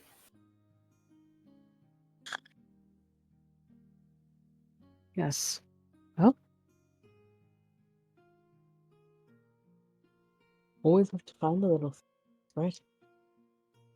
What did you say? Always have to find the little things, right? Certainly. Much like you've heard, we'll be going for an expedition come tomorrow. Expect us to return during the night. It shouldn't be too long, I believe. Noted. Kahdani, the Tiefling you had seen earlier, I had invited her to perhaps give personal teaching to Loretta regarding Tenya. If she ever comes for such and I'm gone, do let her enter. Of course.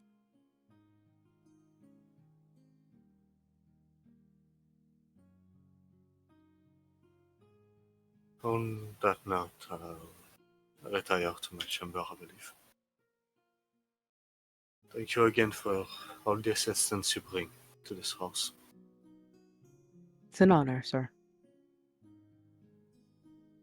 A fair night. Before you start going completely up, he says, "And sir?"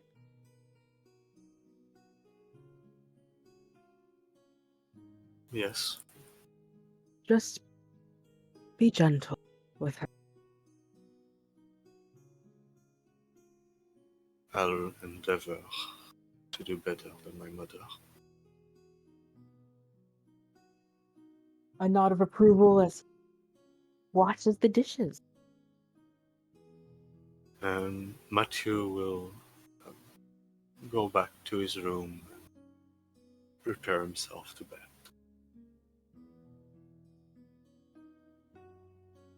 And with that, a good night, and we go back over to the city center.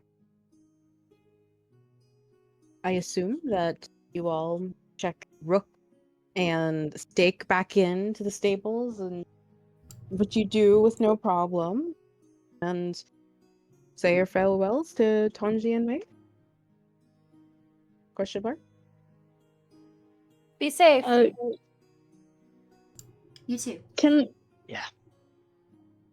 Can I like look at Tanji and just say, what were they going to say? I don't remember by now.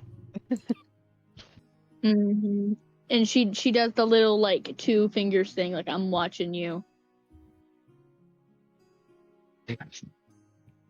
Would anyone happen to have some writing stuff and some paper that I could borrow? I do. Oh, could I borrow some? Of course. I'm finishing off my own letters to my brothers. Oh, okay. You do yours first. I No, don't no, want no. to I take have any. I have extras. I have extras. Are you sure? Yes, of course. Okay, thank you. I need need to send a couple letters too. And Alright. yeah, gonna do that.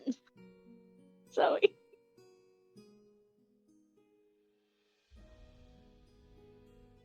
Okay. And you go your separate ways. Donnie, is there anything special you would like to do before you turn in for the night? Kahdani is going to finish off a few different letters that she's been writing. Two of them are to different family members. And two of them she is going to give to the postmaster person that she's been giving the letters to. She's going to give those some extra letters as backup in case she is to die.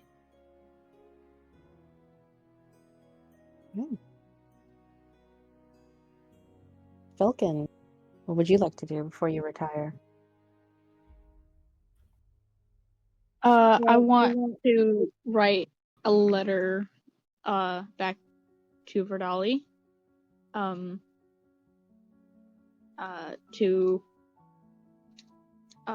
I definitely did not forget the name. Hang on. I'm sorry. Deke, I think. Yeah, Deke. I'm gonna write back to Deke because I know he'll be the one. If either, I know he'll be the one to take care of the paper. And I'll write one out later, but for the moment, it's just if you want, you can come by. I have good work, and I'd like to see you guys. And she'll take one of the sending stones that she has, the pair one. She'll keep one and put the other with the paper and write, "This is to contact me once per day. It has such and such amount of words that you could say. It'd be nice to see you guys, but if you can't make the trip, I completely understand." And she'll send it to the post guy and do whatever needs to be done to get it out there. Yeah, no problem. And as you're writing, you hear from your sending stone. Hey, babe. Just finished going through Laville. A little intense. Had to be a little more stealthy with that one, as you probably already know. About to go into the Republic. And just wondering. Very important question. What cake are we having at the wedding? That's really, really important to me. Love you.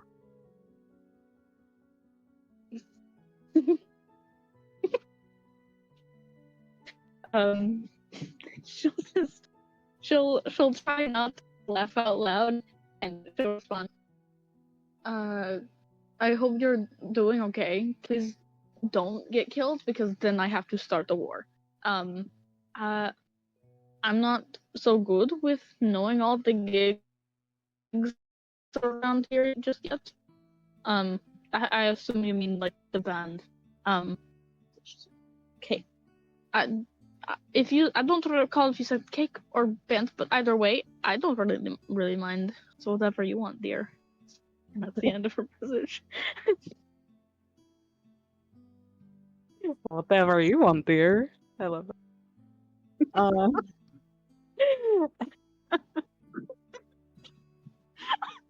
You hear? Yeah, no, I'm fine. Don't worry. And I said cake, and I think chocolate is always a good plan. Sleep safe.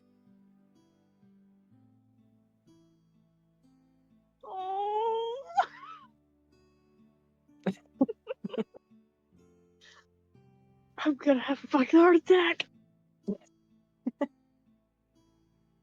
Drench, anything you'd like to do?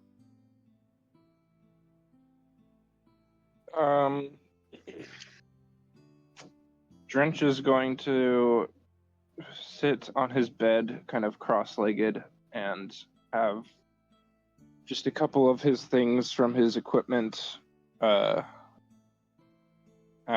on the bed, just staring at it, and like trying to piece together. He remembering what happened when he was dealing with the body from earlier, and he's trying to piece together what all this could be. It's not undeath, and it doesn't seem like it's a disease, but it's something else. He's trying to put that in his mind, what it could be, because he doesn't like it.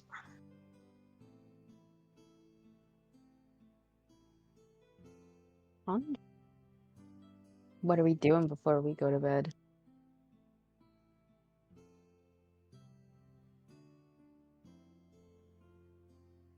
Tanji! I totally thought you said Maeve. No, Tanji. He's locking up shop and everything, living above it, so. Right. And then heads upstairs. And before bed, he's going to take an hour or so to use the book of maps he borrowed from Maeve that she picked up, and start copying some of those down with some like graphite and extra piece of paper, graphite, into his map scrolls. Okay. Smart. And then he's going to head off to bed. So not East, Maeveryn, and Northern Talon. What are we doing?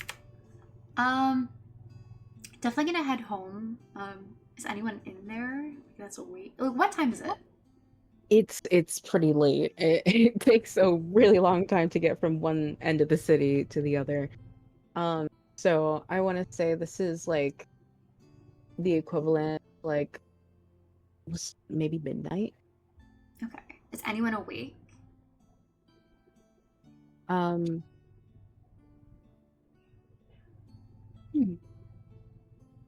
I would say maybe your father in the living room reading. Okay. Well, she'll just walk in and take a seat next to him. Hello, darling. How was your day? Interesting. Yours? Boring. Well, I would happy to hear that these days. Yes. I meant to ask earlier, when is Aunt Camilla coming? She should be arriving, like, tomorrow. It's a shame. I'm going to be out of town tomorrow, probably most of the day. So, I suppose I'll miss her. I know she can be difficult, but it's fine that you'll be doing other errands, but you will have formally hi eventually. You do know that. Yes, well, I suppose. All right. I make no promises that I will be an exceptional conversationalist, and I just think it should be known that I really do not think that we need her here and that we are fine on our own. But I'll do my best to be cordial. Thank you. Oh, and before I forget, sister was very, very persistent to make sure I use this as we played tea party for multi Yeah, she conjured this for you. What is it? He hands you a piece of paper that's folded up, and when you unfold it, it looks like a child's drawing of you with your cherry red hair, but in a like blue, like princess gown and a crown. That's so sweet. She's just gonna fold it up and put it in her little satchel.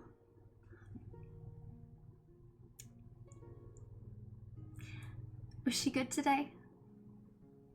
And she was wonderful. Good. You know, tea party is a very big deal for her. She takes them very seriously. We are lucky that she hasn't summoned friends to play with at them yet. Oh, your mother, a bit bored as well. Some errands today, but a little snippy. She doesn't quite like Camilla either. I wonder why. I know, it's a mystery to me, really. She's so heavenly. It's a shame that I'm going to miss the fireworks tomorrow, but please do stay safe and just stay inside. All right? That's all I can do. Well, Continue with this. And he holds up a book that says it says what? 1584. What is this? This is very, very interesting novel about this tyrannical power. I mean, obviously, a very similar society to us today. The constant endless savannah crying and these two lovers who don't really love anymore. It's very, very sad, but very, very wonderful. Cannot. Well, I would love to hear how the story ends. I'll let you know. Well, I should get some rest. I have an early morning. Good night. He gives you a little kiss on the forehead. Good night, Father. Just gonna skip off to bed. So everyone goes to sleep peacefully. No nightmares, no bumps in the night. And you all are, well, everyone who is the barracks are woken up pretty damn early by Lieutenant Eckert himself, shouting out assignments for the day, handing out paperwork, and making sure everyone's up and is ready. And he goes to Fellken, Kahdani, and Drench, handing you papers, basically saying to meet the mayor in office at your convenience. If there's nothing else that you want to do before you head to the mayor's office, but if there's something, Kahdani is gonna make a stop at the postmaster to drop off her her letters to her 2 letters to her family, as well as hand off the 2 letters and let them know, hey, this is a backup letter in case I fall in the line of duty, to send to these people, if I am to pass. It's open a little bit. Yeah, that's fine. Because it's windy. It's fucking windy. Fucking windy. Okay, yeah, that all sounds good. Fellken, Drench, was there anything you'd like to do before you head over to the mayor's office? I go to stop the letter with the sending stone. I don't know how much it would cost to send the stone with it, but I'm willing to pay it. I don't have access to my money at the moment, but I know I have more than 5 gold. As an enforcer of the law, free of charge. in Fuck case somebody yeah. dies or Alright. something, you don't want pay Sick. to Then- send something to someone. Yeah, that is fair. Okay, yeah, sick. Alright. I'm going to the thing. With the thing. For the thing. Yeah. Okay. You can Donnie merrily make your way over there, kikiing. Drench, was there anything? I was going to do something before we realized that certain merfolk wasn't as big of a jerk as we thought he was. So, but no, there's nothing to do now. Okay. Sounds good. As for the rest of you, the natives of the city, is there anything you'd want to do before you guys also head over to City Hall to your group? I don't think so. I try to, on my way out, make it as easy to open up shop if they do for the day. Just set things out. No, especially on my end. I think it would be a little bit too early. Damien and Art are probably sleeping still. So, yeah. School's out. They sleeping. Mm-hmm. Yep. Maeve's just They- gonna try and Sleeping. sneak out so that she doesn't have to risk talking to anyone about the aunt. Okay. Alrighty. So yes, we are arrived at the famous office of the mayor. He is seemingly in better spirits today when you walk in. There are papers yet again aflutter in the air, books being put back into their places, books being taken out and sit on his desk with his assistant right next to him. He's not writing anything down. He's actually on one of his couches as you all come in. Sergeant Ron, good morning. How are we feeling today? Tip-top shape, sir. Treading the Sleepy. water if that becomes necessary, but ready for duty. Yes, I second that. My legs are sore. We're still quite in good shape, I believe. Okay, jury's still out. I see. The princess has went to the restroom really quick. She will be back, and I was told that you need means as to be able to travel to the kingdom via Finweed, I believe. That would be the case, yes. We are thinking of embarking upon the current road towards their kingdom. Right. I will be sending a dove onto Professor Gregorius Chey to let ahead of time. You will be purchasing from him. Of course, this will come out of the government checks, so don't worry about that. But yes, is there anything that I should know before you go? Any questions about King and Queen, the kingdom? They are expecting us, correct? Oh, yes. I've gotten a few doves from the king. You should hurry. Okay.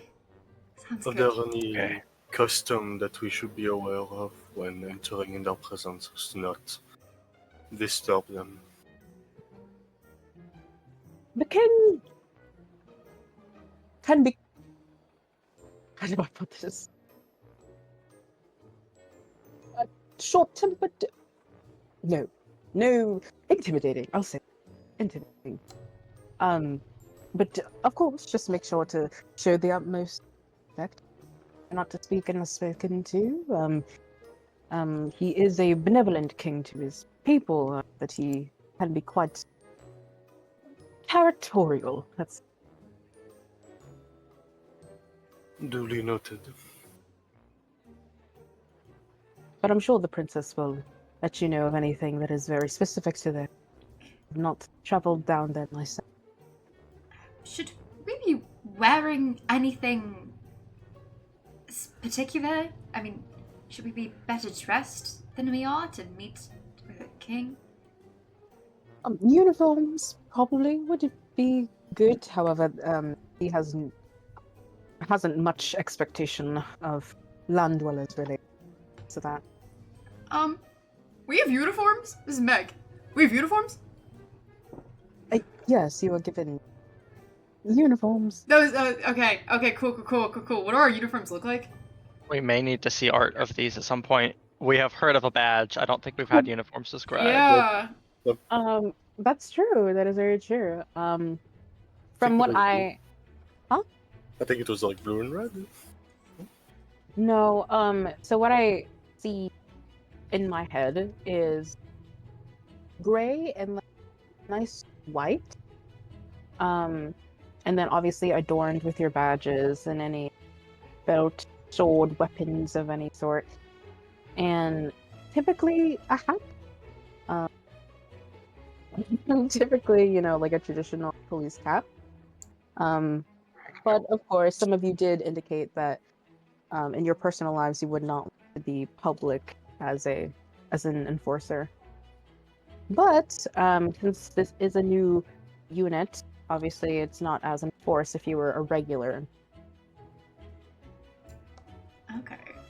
Definitely gonna want some concept art if you find any at any point. Yeah. I'm not wearing the hat, but I'm wearing that fucking uniform. Yeah. Going out to a I think we should definitely all change. I mean, representation's gonna matter. Definitely, yeah. Would they be in barracks? Huh? Would they be in the barracks? They would have been in, yes. And as for everybody else, probably in your rooms.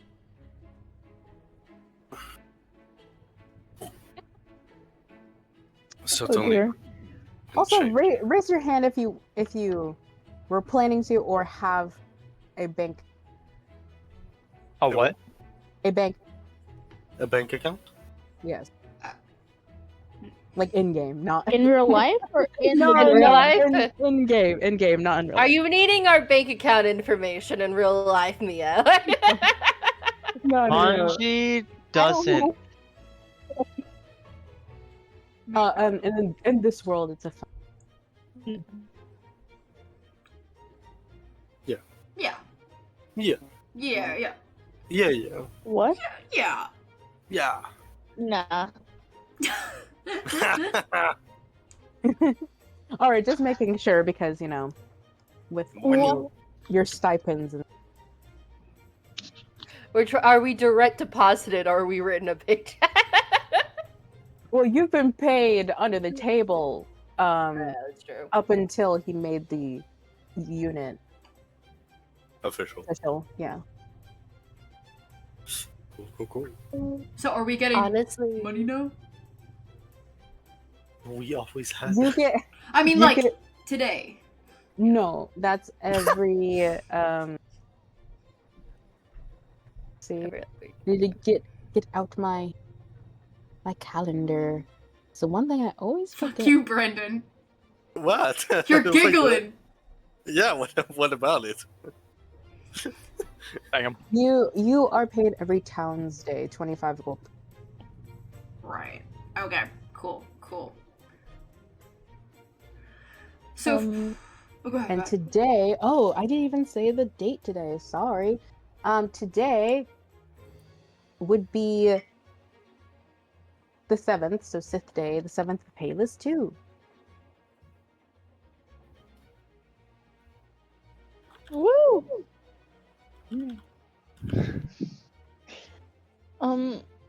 Do we? No, no.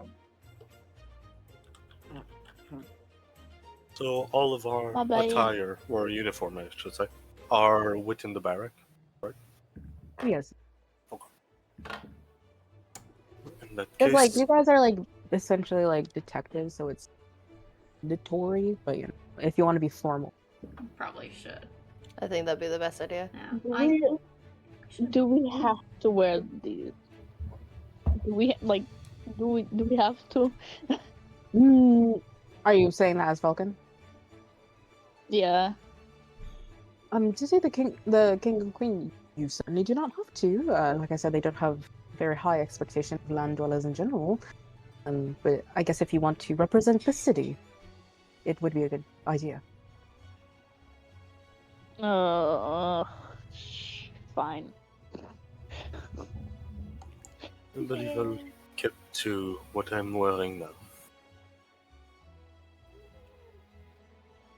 I think I'll wear mine just to be safe. I think it would be a good look for us to wear them. We're a democracy here, so whatever you choose.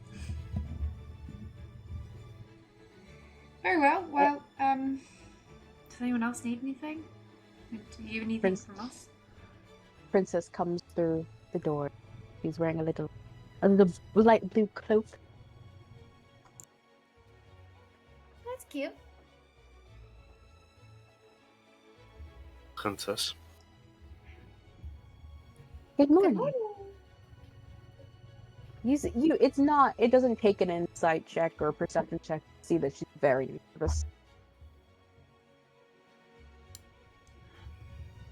Do you have any last loose ends to finish up before we go? No. I did all I needed to do. Now know that I'm not crazy. So that's a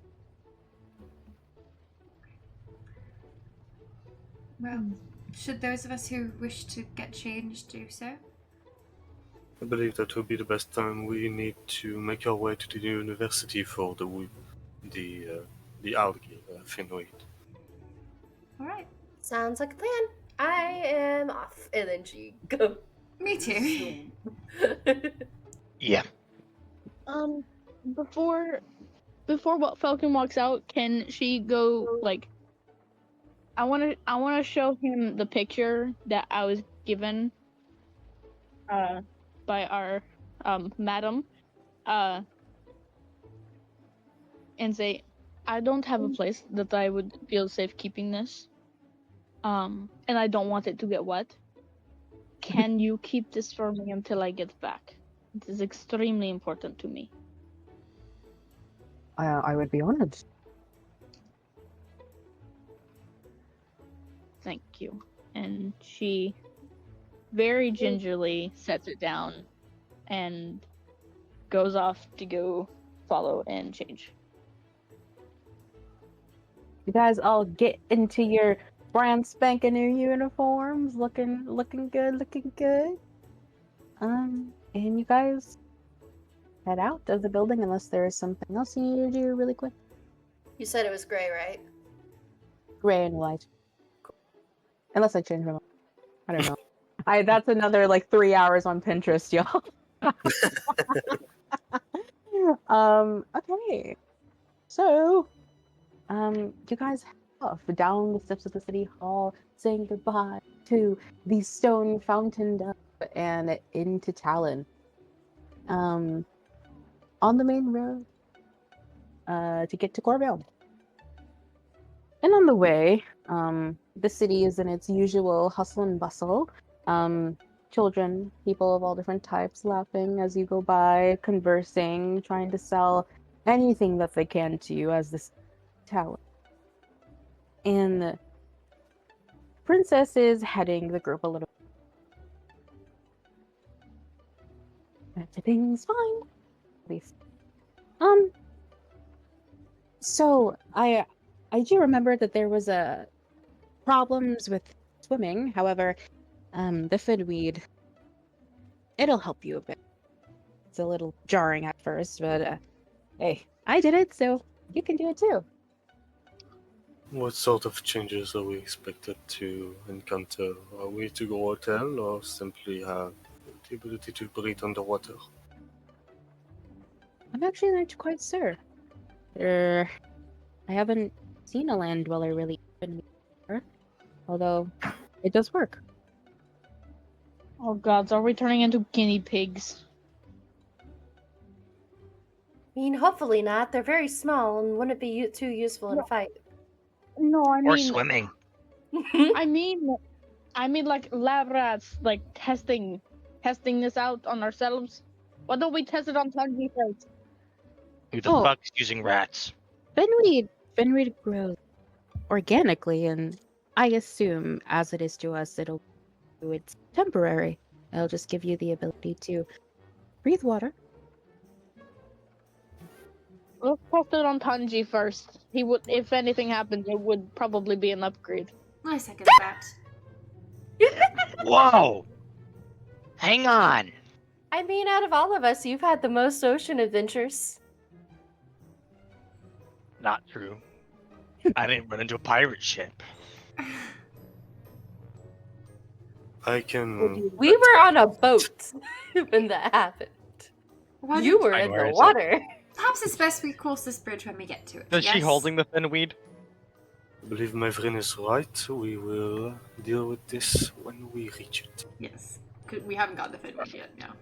Indeed. Yeah, we'll burn those bridges when we cross them. Bad, great. Nice. Alright. Why are bridges being? No, it's a figure of speech, Drench. It's like we'll solve this problem when we get to it. We'll see what happens when the time comes. Although knowing Tanji, they might actually burn a bridge. Where does it lead? It's just a figure of speech, but I would like to throw Tanji under a bridge. Shall we Don't girls continue live there? toward the university? For once we're in agreement, yes. You guys are walking and talking. But, okay, so you get to Corville University and hop right onto the shores. Seeing the slightly elevated shack, familiar to you as you had visited this first time coming to Corville University. Coming around the corner, in its wooden glory, see Professor Gregorius Chey, the counter with all the jars of the herbs and Finweed all around him. So he looks up from what he's doing and goes, well, hi. Mayor let me know that you guys are coming, so I have your rations all to you. We appreciate your diligence. This is kind of my past. Absolutely no problem. Do you And, have any knowledge of what this process would look like? Well, I'm abusant. Quite. Too humanoid. But I did hear that it has a very, very salty taste. Very well. How long does the effect last? Again, I believe 8 hours. Yes, that'll be about. So you will have to get to the surface by then, or else. Is there any way we can secure an extra portion, just in case? I'm not sure about that, to be honest. This is kind of under the guise of the university, which means the master. So It's cool. We'll just escort this royal figure as members of a specialty law enforcement and try not to die if we run out of special plant. Joy. I'm We sure got we'll this. manage. I'm sure we'll manage. We all have a water breathing potion. Certainly That's do. true. At any rate, we should manage. I doubt it will take 8 hours if every Merfolk is capable of doing the travel through the morning and the night. I don't think it would take long. Do have a question. Does Finweed affect?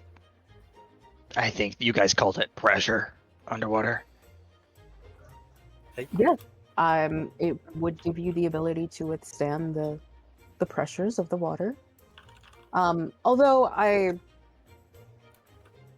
it would probably give you the same amount of pressure tolerance as a merfolk would, given the half-humanoid heritage. Half-human heritage. As far as anything too deep, that's another level of sea creature. Okay. How deep underwater is this king and queen? The princess goes, well, given that we like to protect ourselves, Merfolk, traditional Merfolk, don't really like to build their homes outside of the sun's reach. So that would be anywhere between 100 to 200 feet below the water. Is it possible to get seasick underwater? Not that I know of. Okay, we might be okay then. That number makes me want to throw up. Okay. Well, if that's all you need from me, I'll be here when you get back. Keep an eye on those hours. We certainly will do. Okay. So, onward? Yes, I believe. Princess, if you could guide us to these currents. She nods her head. And as you all stand on the coast of Corville University, you see the princess walk ahead of you, right under the ocean surface. As you all stand back, letting the water hit your feet, feeling the cold of it, the rush of it. And when you follow just a little closely behind, you see under the water this bright, bright glow, and then some shimmer beneath the surface as you kind of see within the refraction of her image, her legs start to gradually morph and meld together, turning them into the familiar like emerald green tail that's way back. And the areas on her arms and torso start to form patches of silver scales as well, and her ears start to elongate, start to web out as they turn green as well.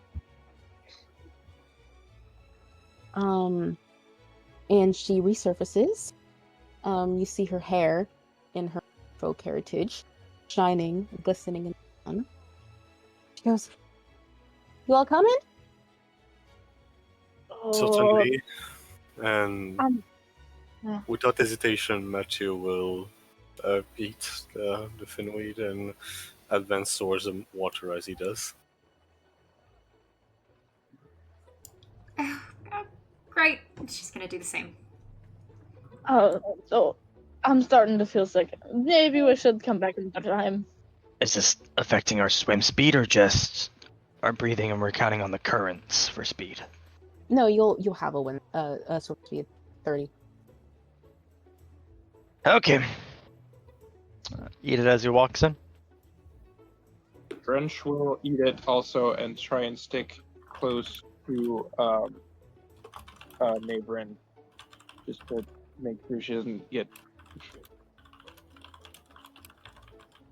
Yeah. Stop just like pacing the shore, like, I don't, Eat it. Come on, Fellken, we've got this. fuck it, and she downs it and just jumps in. Kahdani consumes hers. She's panicking so fucking hard right now. Okay. So, as you all put it, the finweed in your mouth, it's very crisp, it's very cracky, and just like Gregorius Chey said, it is very, very salty. And as you ingest it, you don't really feel anything. You feel yourself submerge yourself in the water, that initial shock of your body trying to maintain homeostasis as the cold of the water hits it, and hear the muffled sounds underneath the water. And you feel a deep warmth inside of you. A deep warmth coming from inside of you. And you see this reverberating light coming off of it. I need everyone to roll a d. What? A d6. Everyone roll a d6. Everyone who ate the finweed, roll a d6. 2. A 1. 4 for me, and I got a 3. 5 for Drench. That's a 2 from me. Okay. Everyone who got a 1 The fuck? has a forked tail. You can look up what these are. Google a forked A fish tail. fork tail, you said? Yeah, a tail that is forked. Everyone who got a 2 has a traditional mermaid tail of a color of your choosing. And Fellken, you got a 4, so you have flippers. So kind of like, scuba divers, you kind of just have flippers on the ends of your feet. Oh, I'm drawing that shit. And then Kahdani, you have tentacles. Oh.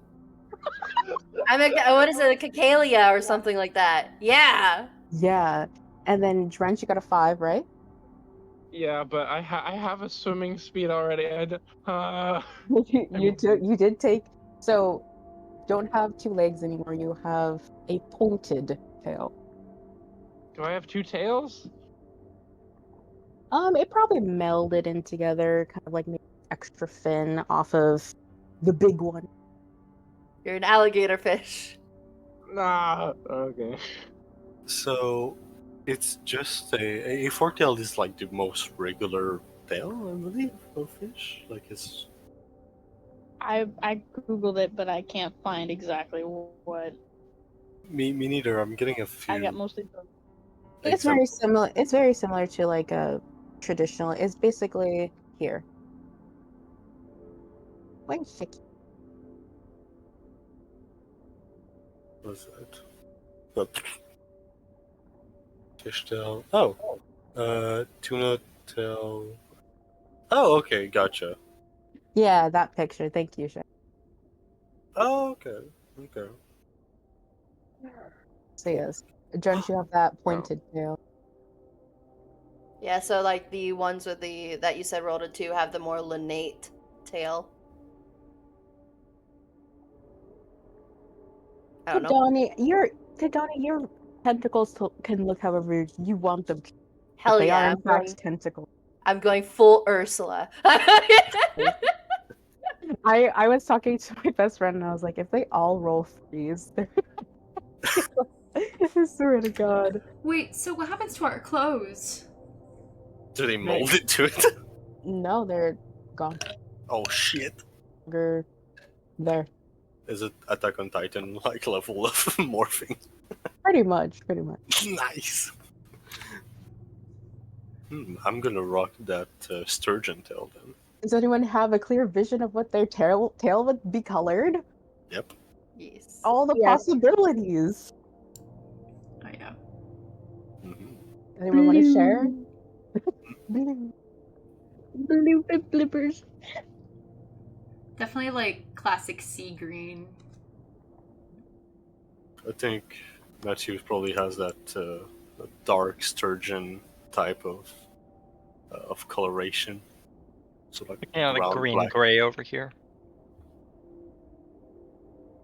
Kahdani hers is a dark like purple blue color and stuff, and she is absolutely having the time of her life right now. You all grow some gills on your neck here, maybe also patches of scales here and there. Your eyelids change just a little bit. There's sort of like a extra clear film over the eyes to tolerate the salt water.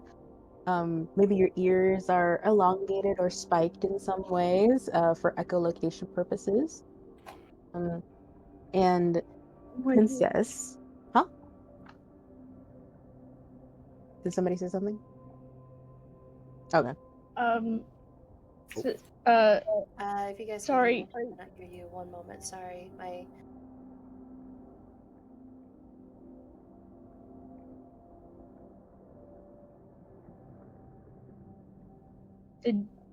Did she die? Is she okay? She seems... No, she muted herself real fast. But... I don't think she could hear us. Yeah, maybe Later. our earphone. Yeah. Is Fellken's already got like floppy ears? What do they just get longer? They're probably just webbed now, as they've like spread out and webbed like fingers. Oh, I'm drawing this shit. Hold on. Is she gonna be purple? No, actually. Be Tail. purple. Be No, purple. no. Purple. Let's go. Purple. Wait, Fine, what color? purple. Yeah! Yeah, we win. Peer pressure. What color was Matthew's tail again? It's basically the same coloration of a like black sturgeon, so black, white, and somewhat bronze almost. Oh, okay. I posted the image just above. Perfect.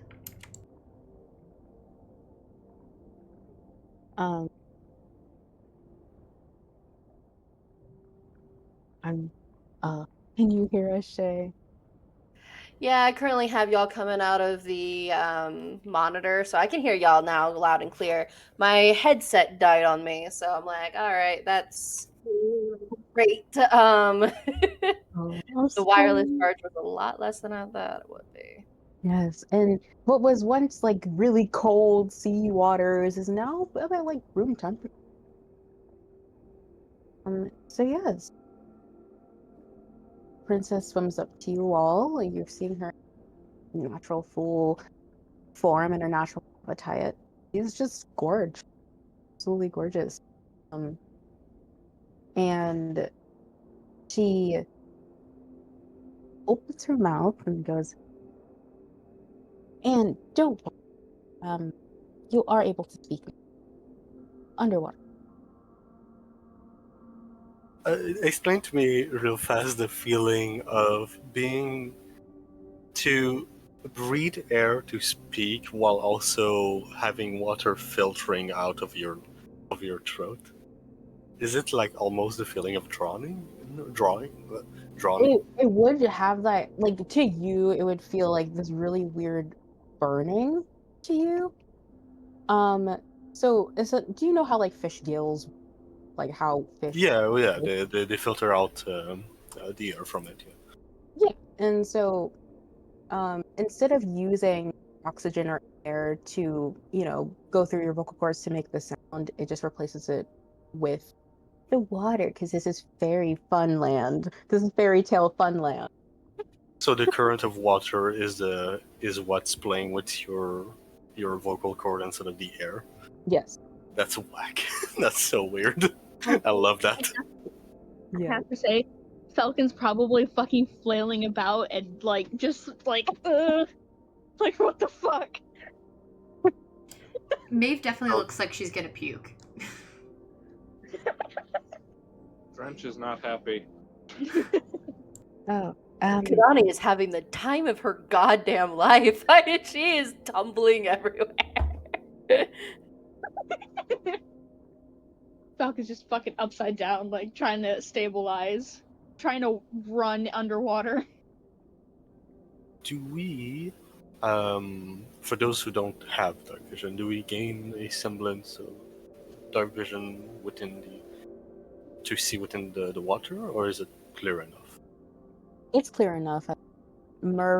Traditional merfolk don't really go out too deep so that they can see completely. That would only really be at night, and even then, where they live, it's illuminated. So. Cool. Well,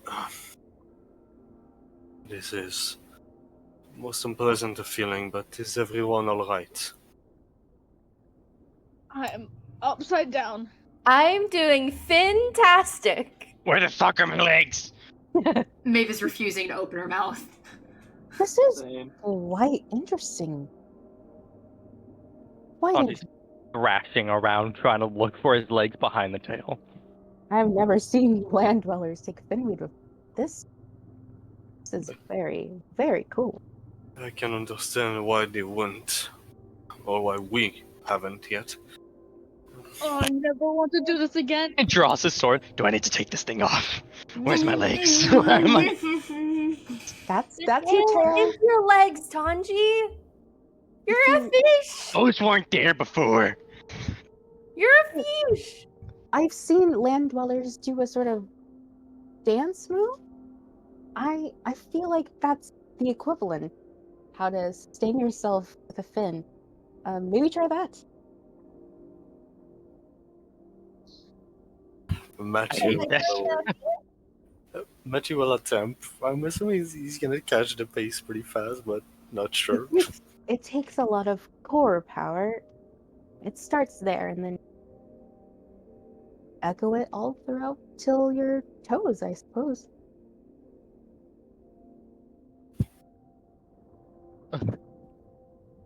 This sucks. Does someone have a cloak I can put over it? I doubt a cloak will hide anything, especially when you can be seen from down and up. Why the fuck did we wear our uniforms? I have no shirt. Yeah, do we still have our clothes, or? You have your upper wear on, but your Okay. bottom. Oh, okay. You said they vanished. I was concerned. Nah, the pants. Where did my pants go? I imagine it's probably under the tail. What tail? Oh, that's right. You don't have a tail. Wait, what does she Yeah, have? it has a normal Dragonborn tail. Oh, Yeah, Fellken has like scuba divers, what they wear. yeah. That's what Fellken. Does Fellken have Oh. pants still then? Yes. All right, Wow. awesome. Congrats, This is Fellken. bullshit. That's about to be awful. I'm also surprised looking at Drench that you ate this shit when you can swim as fast as us now. By yourself. I'm regretting that. Not Drench. Well, Drench is not so. But I am also regretting. Well, No. we really shouldn't play any further. Exactly my thought. Shall you guide us to the current, please? It's this way. And she swims ahead of you guys. Maybe you guys are still your water breath with everything that just happened to your new transformed bodies, but she leads you to the current road, where you arrive as what seems to be a fast jetting stream of water, and the sheer force being visible to your eyes as flora particles are getting caught in the vortex-like speed, kind of like how the turtles traveled in Nemo, Yep. basically. And so she goes, "This might be a little overwhelming for you all. Follow me." Quickly darts right in, and she's take it. Oh, do we have to? We certainly have. Seeing the hesitation of Fellken and Maeveryn, Matthew will not waste any time and crash into them to push them into the current. Oh my god. Following them suit. Maeve's gonna scream, just bubbles. Fellken is going to kill him. Too bad. That's gonna be two of us. Tanji lets out a whoop and goes straight for it. Hey, so when you guys dive in, the pull of the fast current is really overwhelming, just as she said. At first, at least. Sort of feeling like your entire body is going against an immense amount of gravity. It's like almost feeling like it's heavy on the skin. And your face feels like it's being pulled back so much, almost like it's being pulled apart. And your eyes are being bombarded really quickly with the salt water, so much that you have to really squint to really bear it. But after a while, you start to get used to the powerful force and get a little more control over your limbs. Time seems to almost slow down as you're traveling through the multitudes of brightly colored coral reefs forest. And scene change. So smooth. Okay. Under the sea. So Um, and there is also a plethora of sea life coasting by, and soon enough, other merfolk maids who are branched off into different current roadways that lead to. But eventually, you're all projected out of the mouth of the road, where the princess awaits you all with a little smirk on. Enjoy the road. The moment that they stop moving, Fellken is struggling to get at Matthew and strangle him. So is Maeve.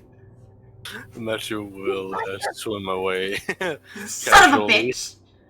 Hang on, does our walking speed change into our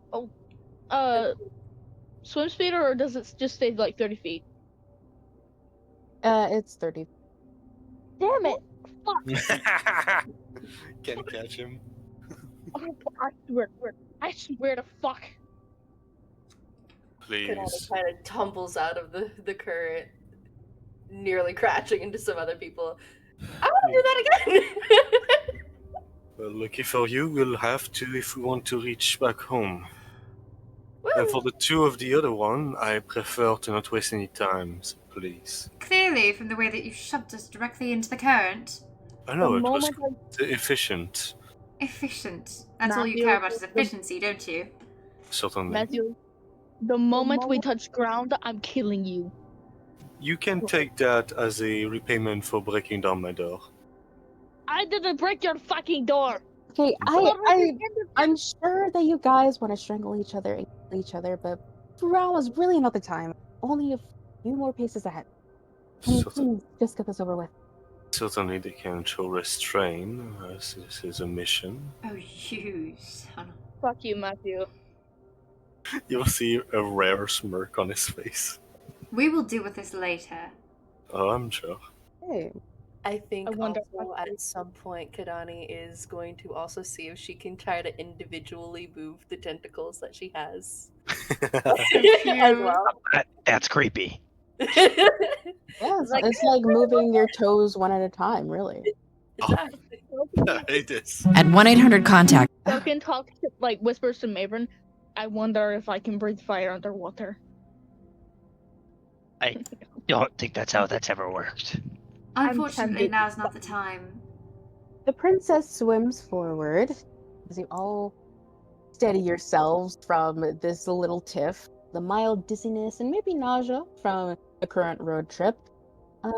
She swims along a vaguely carved out pathway through a thick, lush sea forest. It's in full bloom with all like tall stalks of vegetation that seem to be growing and all kinds of unknown morsels and foliage that sway gently in the much calmer currents in this area. And small fish pass by you as if you were never there, almost like you're one of them. So now, as you all swim by, after a few moments, we come to an outcrop of large, naturally formed stone arches that loom overhead, barring long vines that drip down, creating a sort of veil. As the princess pauses for a moment.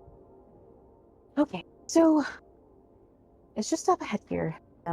A few housekeeping.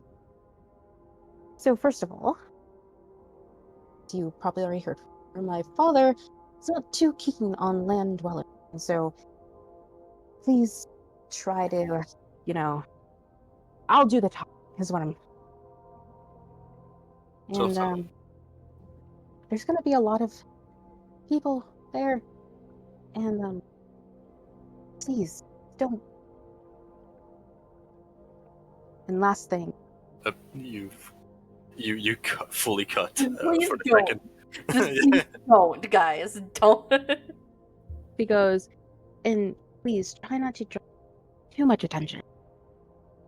Even though I'm the princess, I don't quite enjoy the entourage.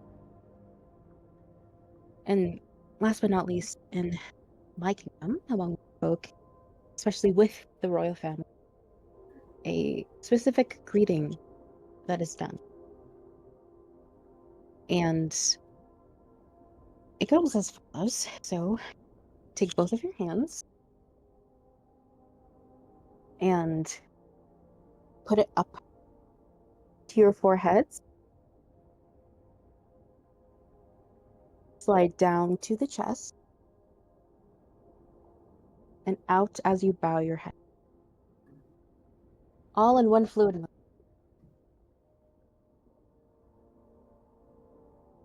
So wait, do you touch your forehead or did you just place it over your forehead? Touch your forehead down to the heart. Out.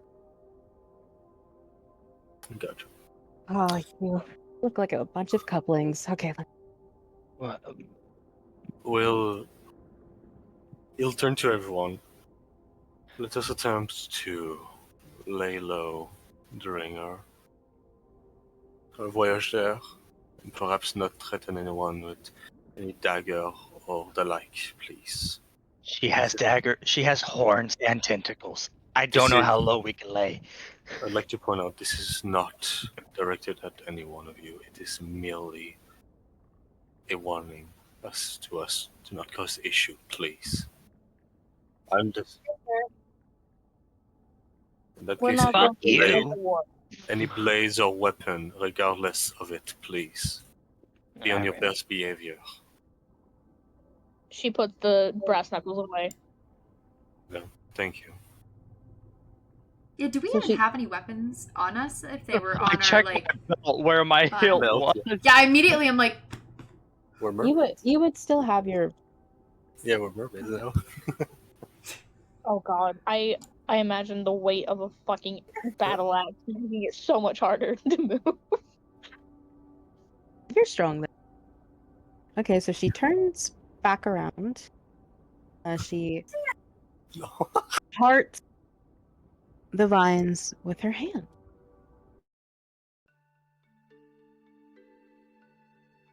And as she pushes the veil out the way, it reveals to you just a few more kilometers ahead what you now know to be the Great Kingdom of Yoria.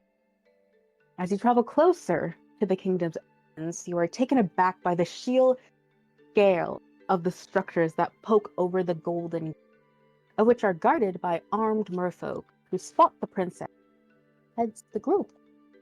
You see one of the guards pick up a conch shell and sound a cool tone pitch that is then joined by others off in the distance, making a very ominous sort of harmony. The gates open as they all bow their heads, murmuring their greeting.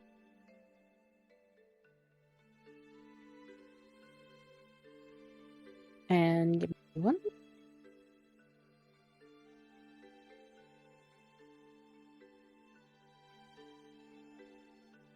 Okay. And there you go. Another scene change. Jeez. what, you're not gonna go, scene change? I'm kind of disappointed. And I'll be sending a little bit more your way in concept art really quickly. We like it, we like it.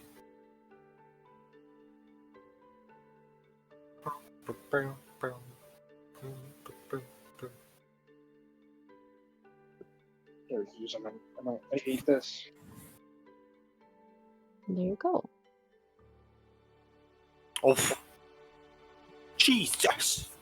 Jesus! It's Sorry, a Ben. big day.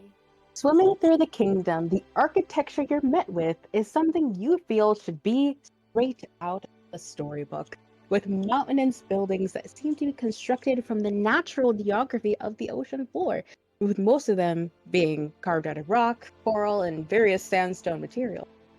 The general atmosphere feels serene, as it is illuminated by glowing orbs staggered throughout, along with neighboring bioluminescent flora and fauna. Most of the citizens of the kingdom seem to have no unity in appearance, as you see each individual is unique in their own way. Having traditional or multicolored skin tones and tails, all ages interacting with each other, laughter, whispers, and casual conversations in their native tongues. Overhead, you can see fleeting travels of sea life, big and small. Maybe these are whales, these are orcas, these are dolphins, squid, these are octopus. Hearing calls nature reverberating in this space. In your state of awe, you do manage to notice the stares coming from here and there as the princess tries her best to shield her appeal. So embarrassing.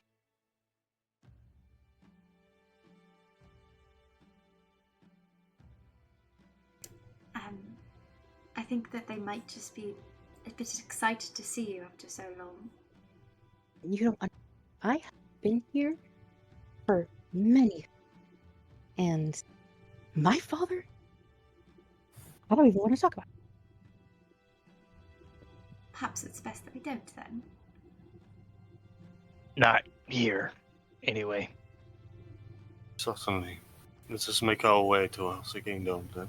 The castle, I believe, would be the place. Is there a castle? The palace. That's The where we're palace.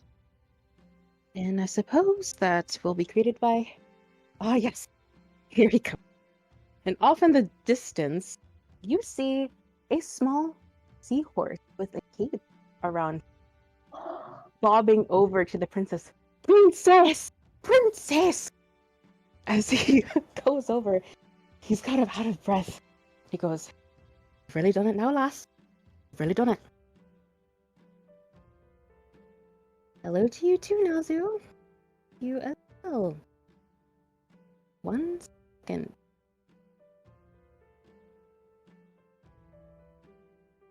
As he goes, Firmanta, I've been looking for you all over land and sea. Do you have anything to say for yourself? Even chewing me out as well.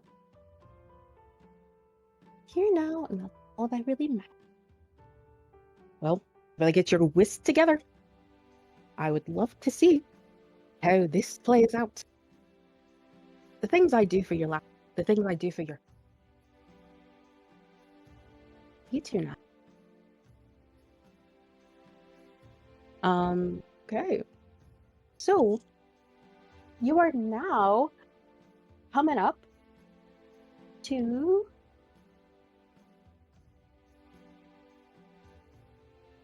I didn't upload it in Roll20, so 1 second.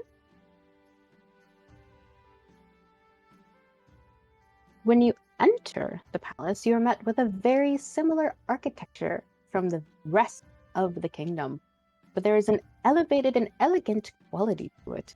For some of you, this may be a little reminiscent of Corvell University in its intricacy and grand scale, that kind of merriment between land and sea, with detailed designs, shining pearls, gems, and golden accents adorning the grounded. Small fish and what you assume to be servants roam the passageways, too bothered with whatever task they have at hand to notice your group, but they do make sure to bow out of respect for the prince.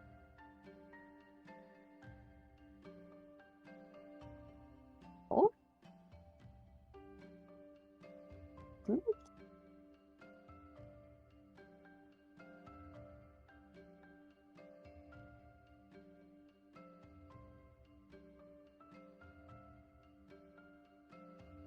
But what would your characters be thinking?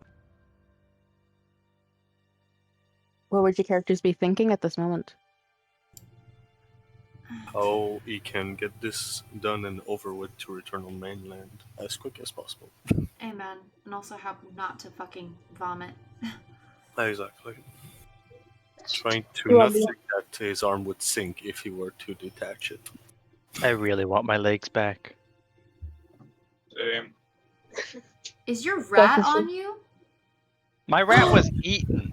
Oh, I thought you got a new Oh, one. God. I don't know why I I'm thought still waiting. No, Rat was- fist. I'm gonna go pick one up soon. It was Check cut by behind the the butcher's cafe. knife. That did happen. That's right. It was sliced in two. Fellken's struggling to think. Stay respectful. Stay respectful. Don't kill Matthew. Stay respectful. How the fuck do these pens work? Stay respectful. Stay respectful. Oh yeah, Maeve's also got some thoughts of like, that fucking prick. I'm gonna fucking. How dare he fucking smirk at me? I'll fucking. It was the first time he smirked. Yeah. Oh, I know. I know. Absolutely.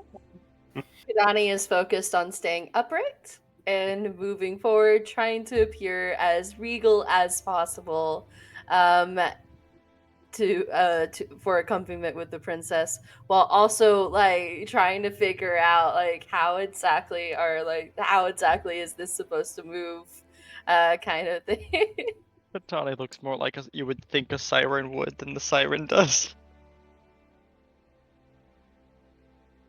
Okay. So, when you approach a large of double frosted doors where two guards stand, they bow their heads and step aside, grabbing the door handles. And the princess puts up her hand as they freeze where they are, closes her eyes, a deep breath. See you all.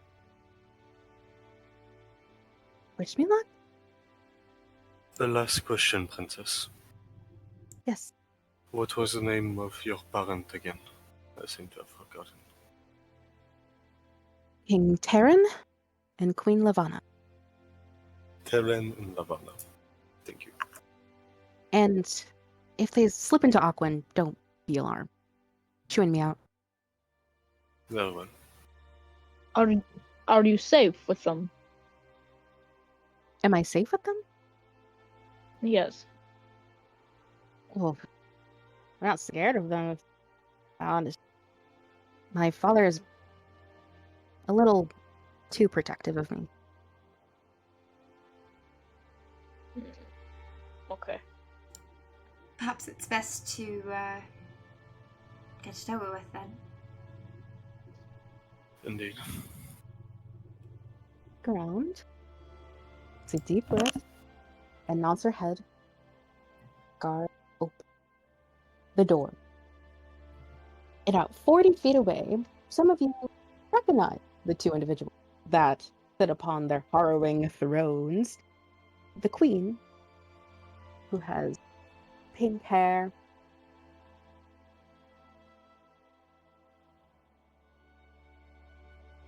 long past hair, with petite facial features and pale blue eyes, very, very similar, if not the same, to the princess.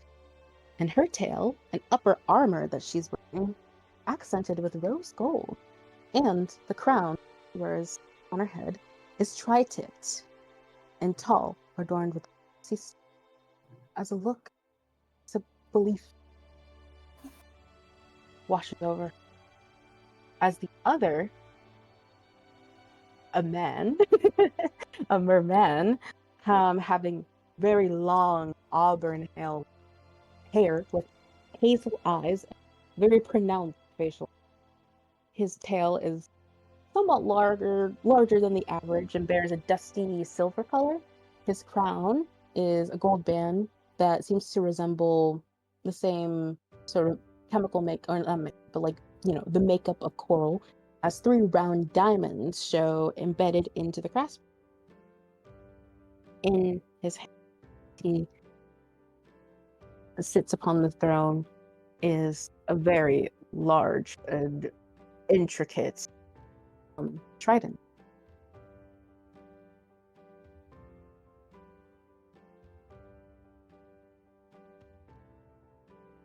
And the queen pushes up from her throne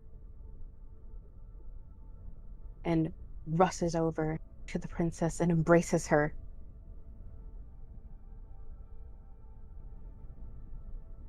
My daughter. I am so glad that you are safe. Lorelei does the same thing, embraces her back. And you all see the king rise, very regal as well, but staying in his place. And as they pull away from the hug, Lorelei looks over her shoulder and gives you guys a look. King and Queen of your. It's Yoria, right? Yoria, yeah. Yoria. Okay. King and Queen of Yoria.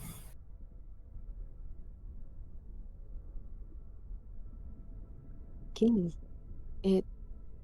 You are the investigative unit. We are, yes, from Payer. Yes, Your Majesty. The king is dead set on Vorla as he swims over very slowly, puffs out his chest, breathes, and then goes in for the hug as well.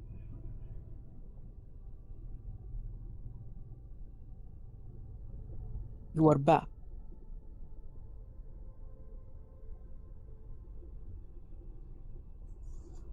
And they hug for a while as it's a very tough, but then he breaks away and you all urge to go a bit further up towards the thrones.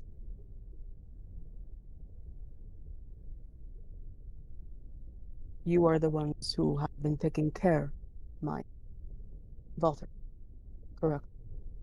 For the most part, we certainly have, yes. Her. Indeed. But she takes very good care of herself as well, Your Majesty. Although my daughter can be very insubordinate, he is a little more stern now. She glances over at her and she winces a little. I am grateful that she was protected by you. If anything, she was doing some of the protecting of us. We greatly appreciated her assistance. It was an honor to have her at our side. You are very lucky. Now, what is your business here? Nothing more than this. We were simply sent to return your daughter in safe hand. We will return to our occupation and to our land as soon as possible. Perhaps, if your majesties are so gracious, we might have some questions. Borlai goes, yes, Father, we were attacked by an enchanted whale of some sort. Was that your doing?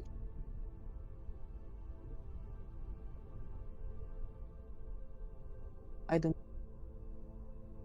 my army to do something and no knowledge. Well, this is my daughter. Aleena. She did it. She attacked.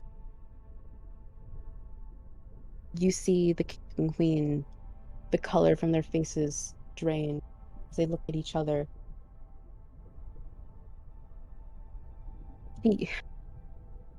Father, she was walking. She can't. She couldn't. Could she? King shuffles in his seat for a moment. You all witnessed this? We have, yes. During our travel, we've had the unfortunate meeting of such. It's a start. Can be. Can it, my king? It is how the legend foretold.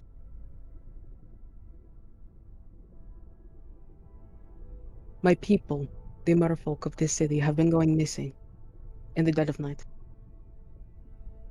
Never returning.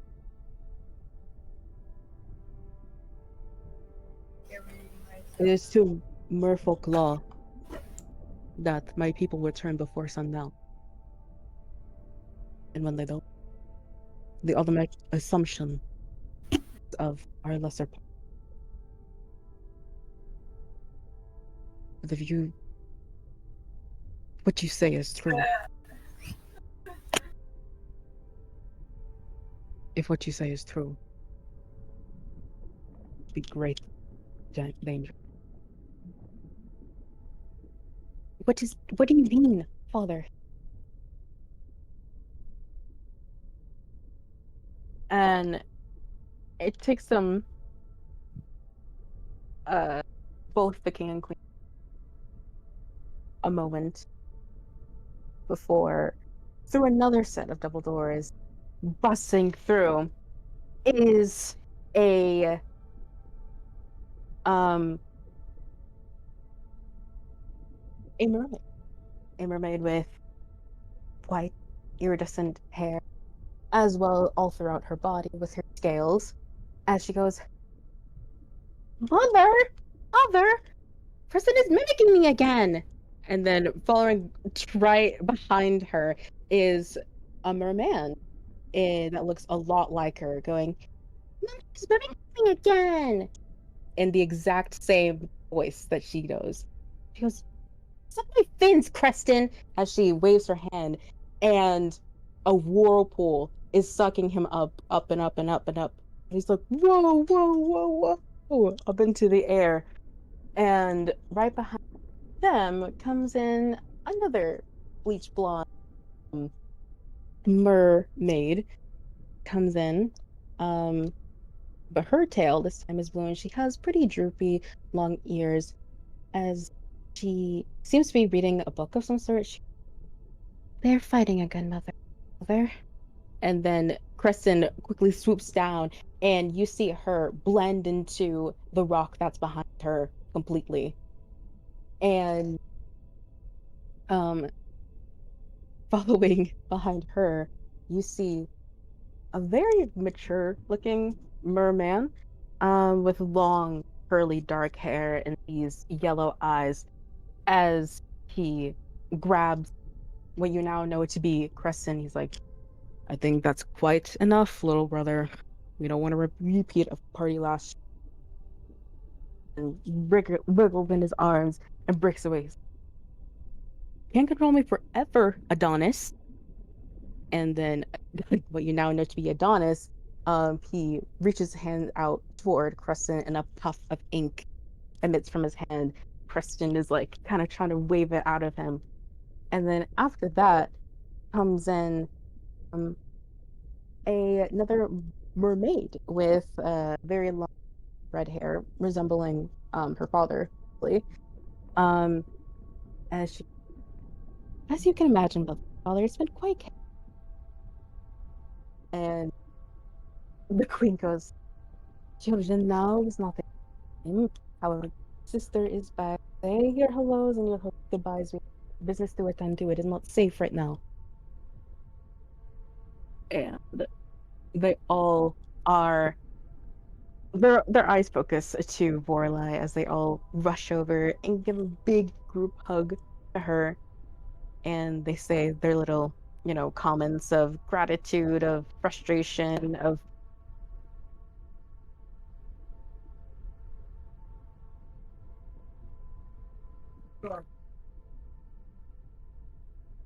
sorry. Is everything alright? Someone is sitting on fireworks right in front of the window. Who? Happy 4th of July. Oh, sorry. No, that's fine. Okay. Where was I? They And were greeting and chippering the about prince. their sister, yeah. Fortune. I'll turn as Adonis says, Would you like for me to say, father? As he goes up, arms behind his back. I suppose if you were to take the throne, you should be included, but everybody else needs to leave.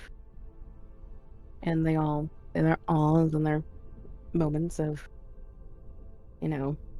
sadness, as they all sit off to the doors.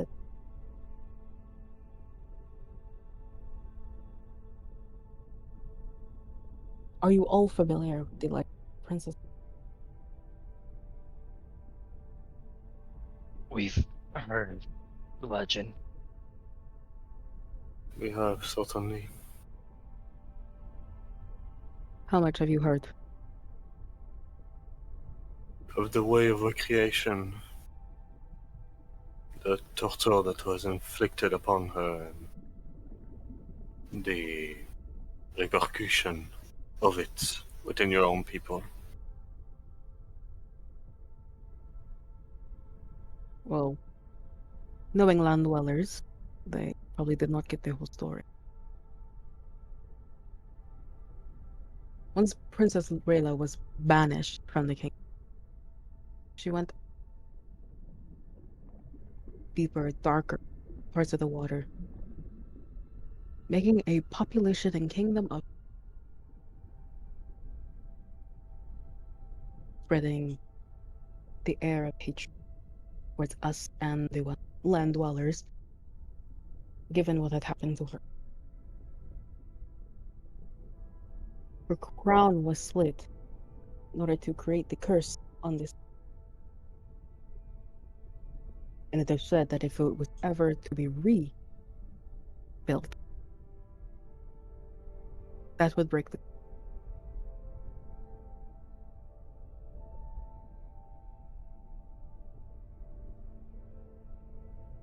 What you say is true, that Aleena was able to walk.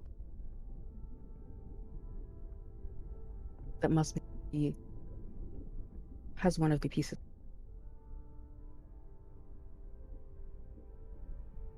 If I may ask, we have seen some sort of wraith attack us during one of our events upon land. I've been taking a shard within a talisman or necklace belonging to the mayor. Could that possibly be one of them?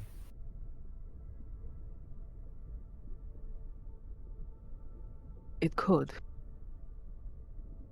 The locations of the pieces and their where was the only thing that was not to Jen. You've fully You're cut. cutting out. Yeah, you fully cut on the whole sentence. The whereabouts of the crown pieces were not passed down from generation to generation. Only the beginning were to find what. And the queen. My king. How would Aleena have gotten to be the one that she is? Didn't you? And he stops. It is no matter. And there's something behind his demeanor. Seems a bit. Insight check. And so, yep, Yeah, go ahead. read him like a book. 18? With a plus No, 2. 20. 20. 15. Okay, so both of you, well, Matthew, you see that this is more than just a scolding to his wife. It's something that he's not willing to get into right now. It bothers him. But Tanji, you see that there's guilt here. He probably had a If he this probably wasn't... had a problem in that. That's what he Yeah. said. No, I heard you, sorry. My shaking head comment was not Tanji, but Michael speaking like, if we weren't respecting royalty, the speed at which truth zone would go up.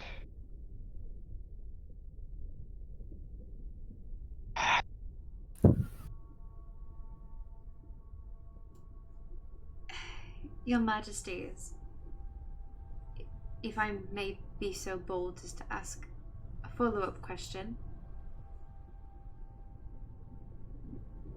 They both. What Could we perhaps get some more information about this Aleena? Was it Aleena? Is that her name? Yeah.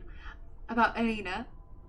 And her arrest, and really anything that you can tell us about her. Make a persuasion check.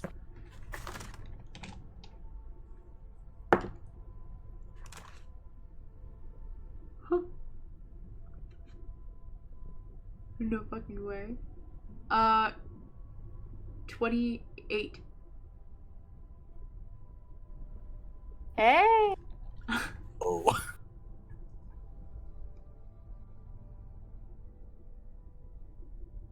King groans and grunts, and Queen puts her hand and says,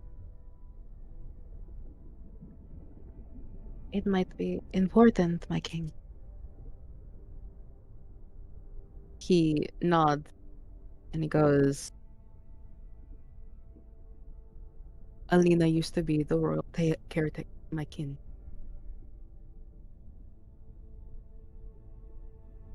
She broke the most forbidden Merfolk law. And when I found out about it, she was put on trial and was sentenced to imprison geyser chasms.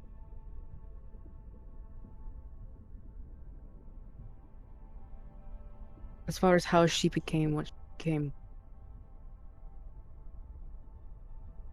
when my guards returned, rather her escorts, they said there was nothing that they could do.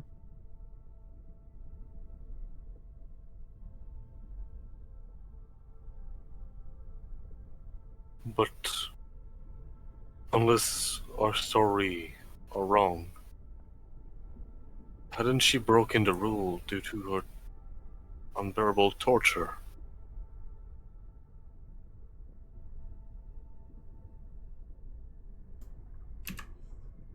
These laws have been implemented since the dawn of our kingdom. It is under no circumstances that these are to be broken. That is how it has always been. He didn't even, I mean, all due respect, seem to, from what I've heard, directly wish harm. It was just for deceased, no? Is that not fate defending? What do you want about? I'm confused. Never Are mind, we I'm- talking about Aleena, not Vorla? I got thrown off, I think. Did I might have mistaken the NPC? I think you were thinking about Vorlai. Vorlai was the one who was Oh. tortured. My bad. Yeah, never mind. I said I that. followed his train when he started. That's on me. My I train went off the tracks. fully forgot about that. Never mind. I mixed the two. Forget anything I said. Yeah, Princess Rayla I'm sorry, was the Rayla, first not Vorlai. siren. Yeah, that's Yeah, all. Princess Rayla was the first siren. Princess Vorlai is the princess that's been traveling with you guys. Yes.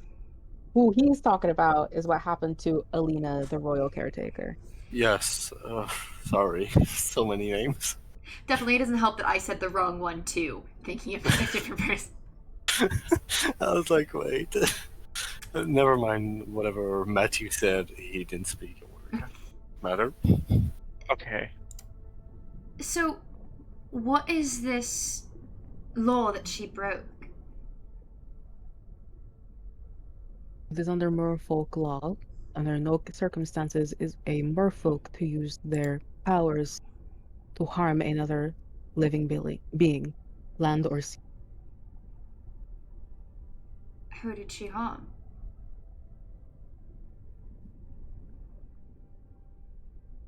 Make another persuasion check. God Fucking hell. damn it! Oh, Meg, let's go. 27. Woo! Let's go, champ.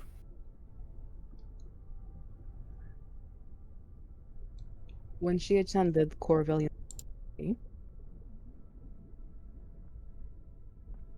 another witness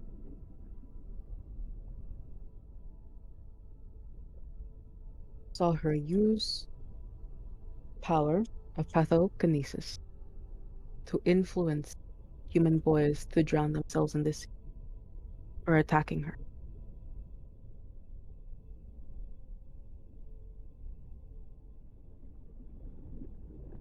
When this was brought to my attention, she was put on trial and she was imprisoned in the guise, as stated before.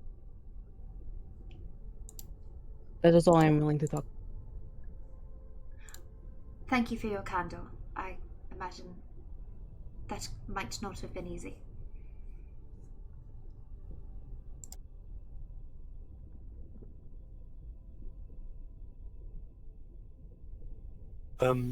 Mia, Yeah. from the dream I had last day, there weren't any notions of to color to Matthew's change in Matthew's appearance that were visible, I believe, correct? It was just all felt. Or was there any look that had been brought to his attention? You can make a history check. Okay. I was about to take my dice. I don't have dice. 18.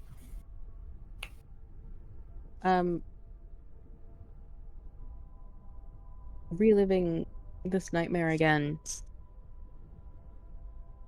When you had the feeling of being suspended by your legs, when you looked up or looked down, however it is upside down, they weren't legs, it was a tail.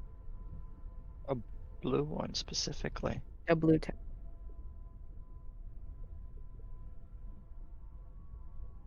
May I ask, although it might seem odd, what was the color of her tail? Aleena. Certainly. Green. And what about was it what's the name? Vorla? Princess Vorla. Oh jeez. Rayla. Rayla. Yeah, Rayla. Okay. Rayla. Yeah, Vorla is the princess we guided. Yeah. Guided here. Yeah, that's what I was. Her tail is green. Yeah, exactly. And what of Rayla? No one. The only depictions are from drawing and of statues. But all we know is that she's fair and beautiful. See. Then never mind. I was... In any case,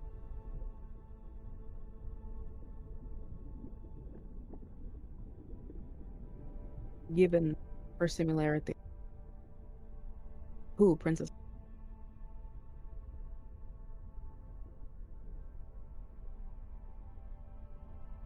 And if she has one of the pieces, she may be looking through the asylum.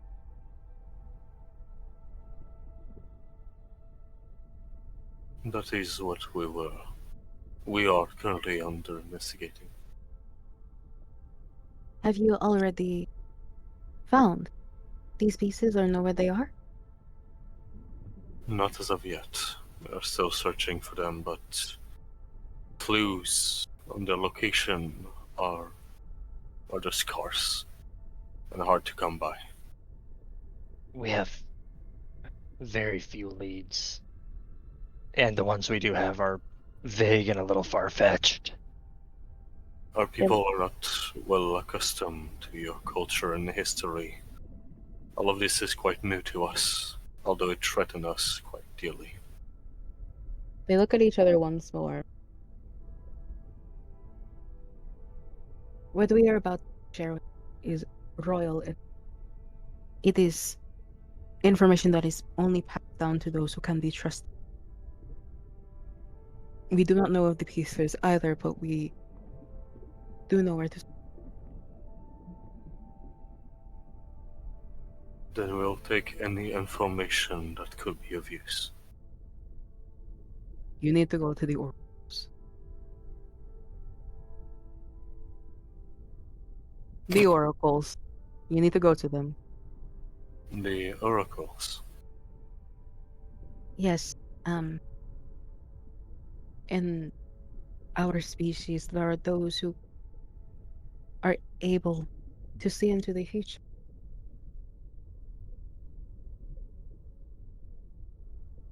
And they know things. Most do not. They reside too far from the kingdom.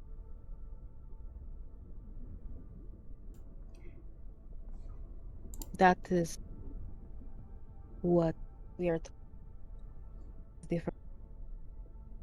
You cut out again. Is You've the got- first step. Is the first step. Okay. Thank you. Would Aleena have been aware of this information? It is only under royal tabs. There is a because it's by word of mouth. It's not written. How would you recommend we get to these oracles exactly? They are only a few paces to the west. If you follow the red coral, you'll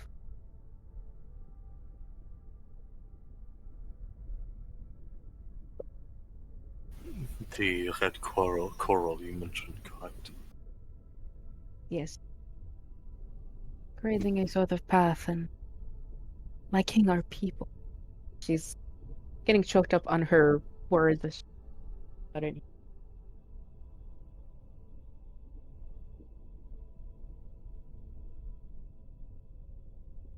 would we be able to do with this journey? If this is true, and then it is sure that our people have been kidnapped, we need to keep them safe. I need to keep them safe.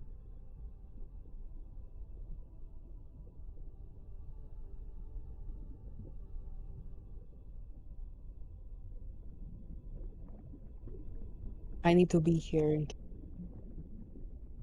anything happens.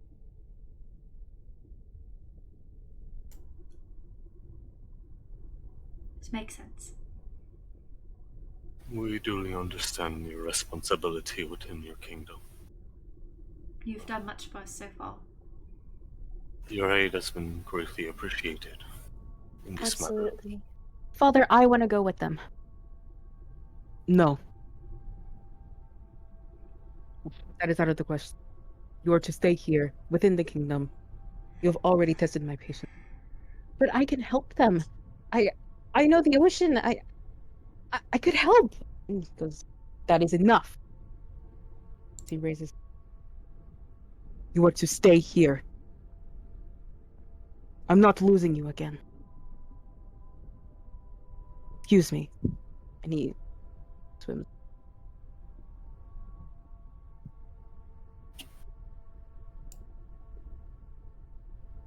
And Vorlai gets very, very frustrated and overwhelmed. Heads out the door that you all came in. As the queen there, she rises when swims over to you.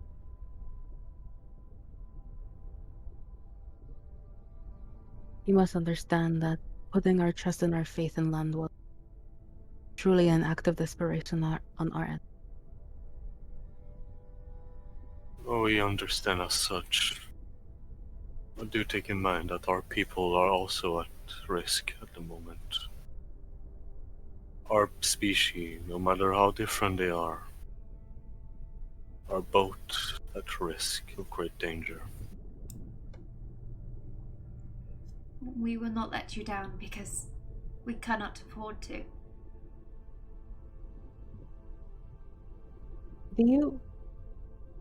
Did my daughter say anything about why she left? It might be best to discuss such with her directly.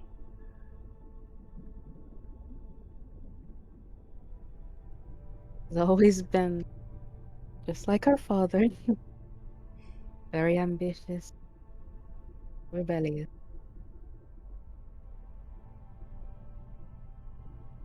And she takes a look at all of you and goes,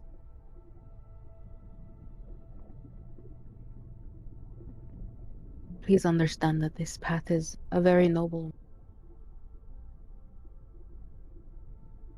And we will be eternally grateful for all of your work.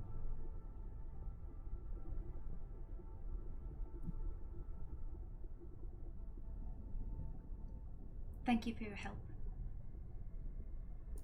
Yes, thank you. I believe we won't disturb your people and take more of your time for today. Once again, thank you for this reception. I believe we shall be on our way. Just to ease my mind as well. We are not used to travel. Can you all hold out your for me? Certainly. I've already lost my legs.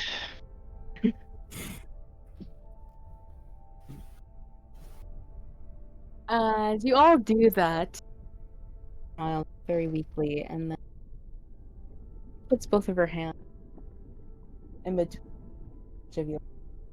She goes down the closing her eyes each time and taking about a good 30 seconds each. She laughs at Tanji as she pulls away. She smiles at Kahdani as she pulls away, as well as Fellken. Nods her head at Drench and Maeveryn. Seems a little perturbed with Matthew.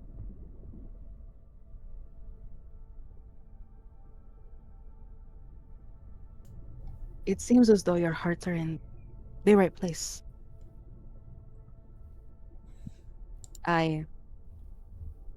My gift, see one's true desires. And I am happy to see that you are all pure.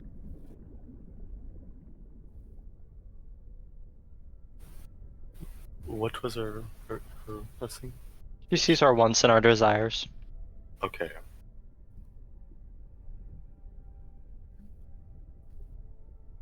I feel I really should start. violated. I should start asking first. Just mutters, not to say that too loud. You are welcome to roam the palace or the kingdom. You are our guest.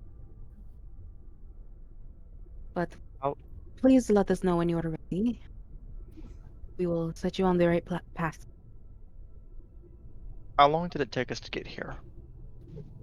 Question. To get here, it took you honestly 40 minutes. It didn't take you that For long. an hour, and we've been talking, so it's probably been about an hour. We have 7 or so left. Yeah. Okay. Would we be able to get to... How far is the travel time to the geyser canyon? Is what it was? No, we're going to the oracles. The oracle. Oh, we're going to the oracle, not. I thought we were going to prison. To travel outside of the kingdom to there will probably take like an hour. When you swim. We're back. Okay, I'll lose 5 hours in between. How long do our water breathing 8 hours. potions last for as well? Oh. Our water an extra hour. Extra hour, but without Some that of swimming us speed. will be covered. Yes. Yeah. Let me check something. Do I have one? Kahdani gave us each one, I think. Yeah. Okay, Everyone here has at least one water breathing potion. Kahdani has 3. So 2 extra backups just in case. On top of the potions, I can cast Air Bubble twice at the moment, and that's 24 hours of air. Oh, okay. For So one that's person? 2 people. For what? For I can cast it twice, so it only applies to 1 person each. Should we The just go? legend. Go ahead. Sorry. The legend says 4 people. And if Aleena has one of them already, that means there are 3 to go. If you were really attacked, and if it was facilitated, please take caution. I believe we'll have to. Turning to the group more personally, not the Queen. If we wish to venture there, I believe it would be more prudent to go by sailing, and perhaps with a better crew that we had from last time. It would be safer if you. It would be safer outside of the waters on your journey. That is what I thought. How are we all also not that far from right now? I would prefer, and I made a promise, to return by today. Risking any danger upon venturing further into uncharted territory to us, I believe is too much of a risk to my liking. I do also have a prior engagement, I suppose. You would be able to provide a escort to make sure that you get there safely. I don't know if that's necessary. You've already been far too kind to us.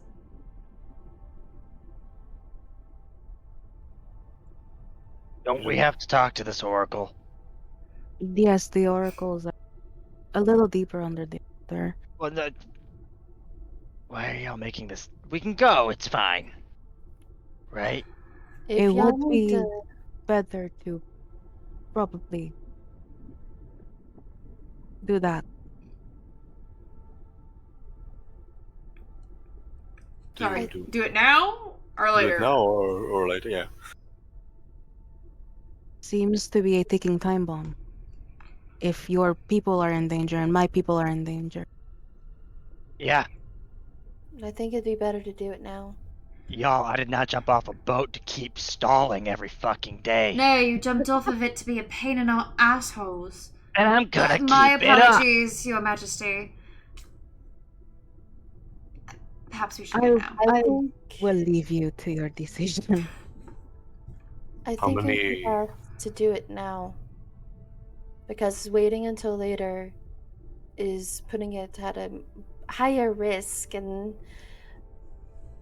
when are we going to be able to come back here?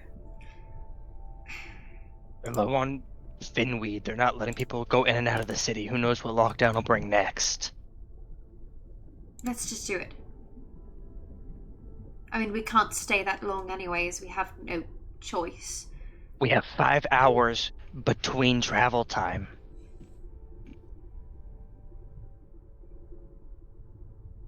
No conversation or even conflict would take 5 hours. If we die, it'll be quick, so let's go. Please endeavor to be as efficient as we can. Of course. We have little time. How many men could you spare to guide us in this passage? The only other people in the room right now, the queen has left, but Adonis is sorry. there. Adonis is there as well as Nazu. So Nazu will bob up to you, seahorse, and go, well, we'll be able to spare 1 or 2, but mostly 2. You'll be fine. It's quick, hop, skip, and a jump, as you land well or say. And how many hours of travel would it be again to reach these Archon? Do you know? Only one. But if somebody's escorting you, that would be probably less. Then please send us the requested escort. It will be most valuable to us. I will arrange that for you right now. We shall depart now, then. I still will not waste any time. Sounds good. And that is where we will. Fuck.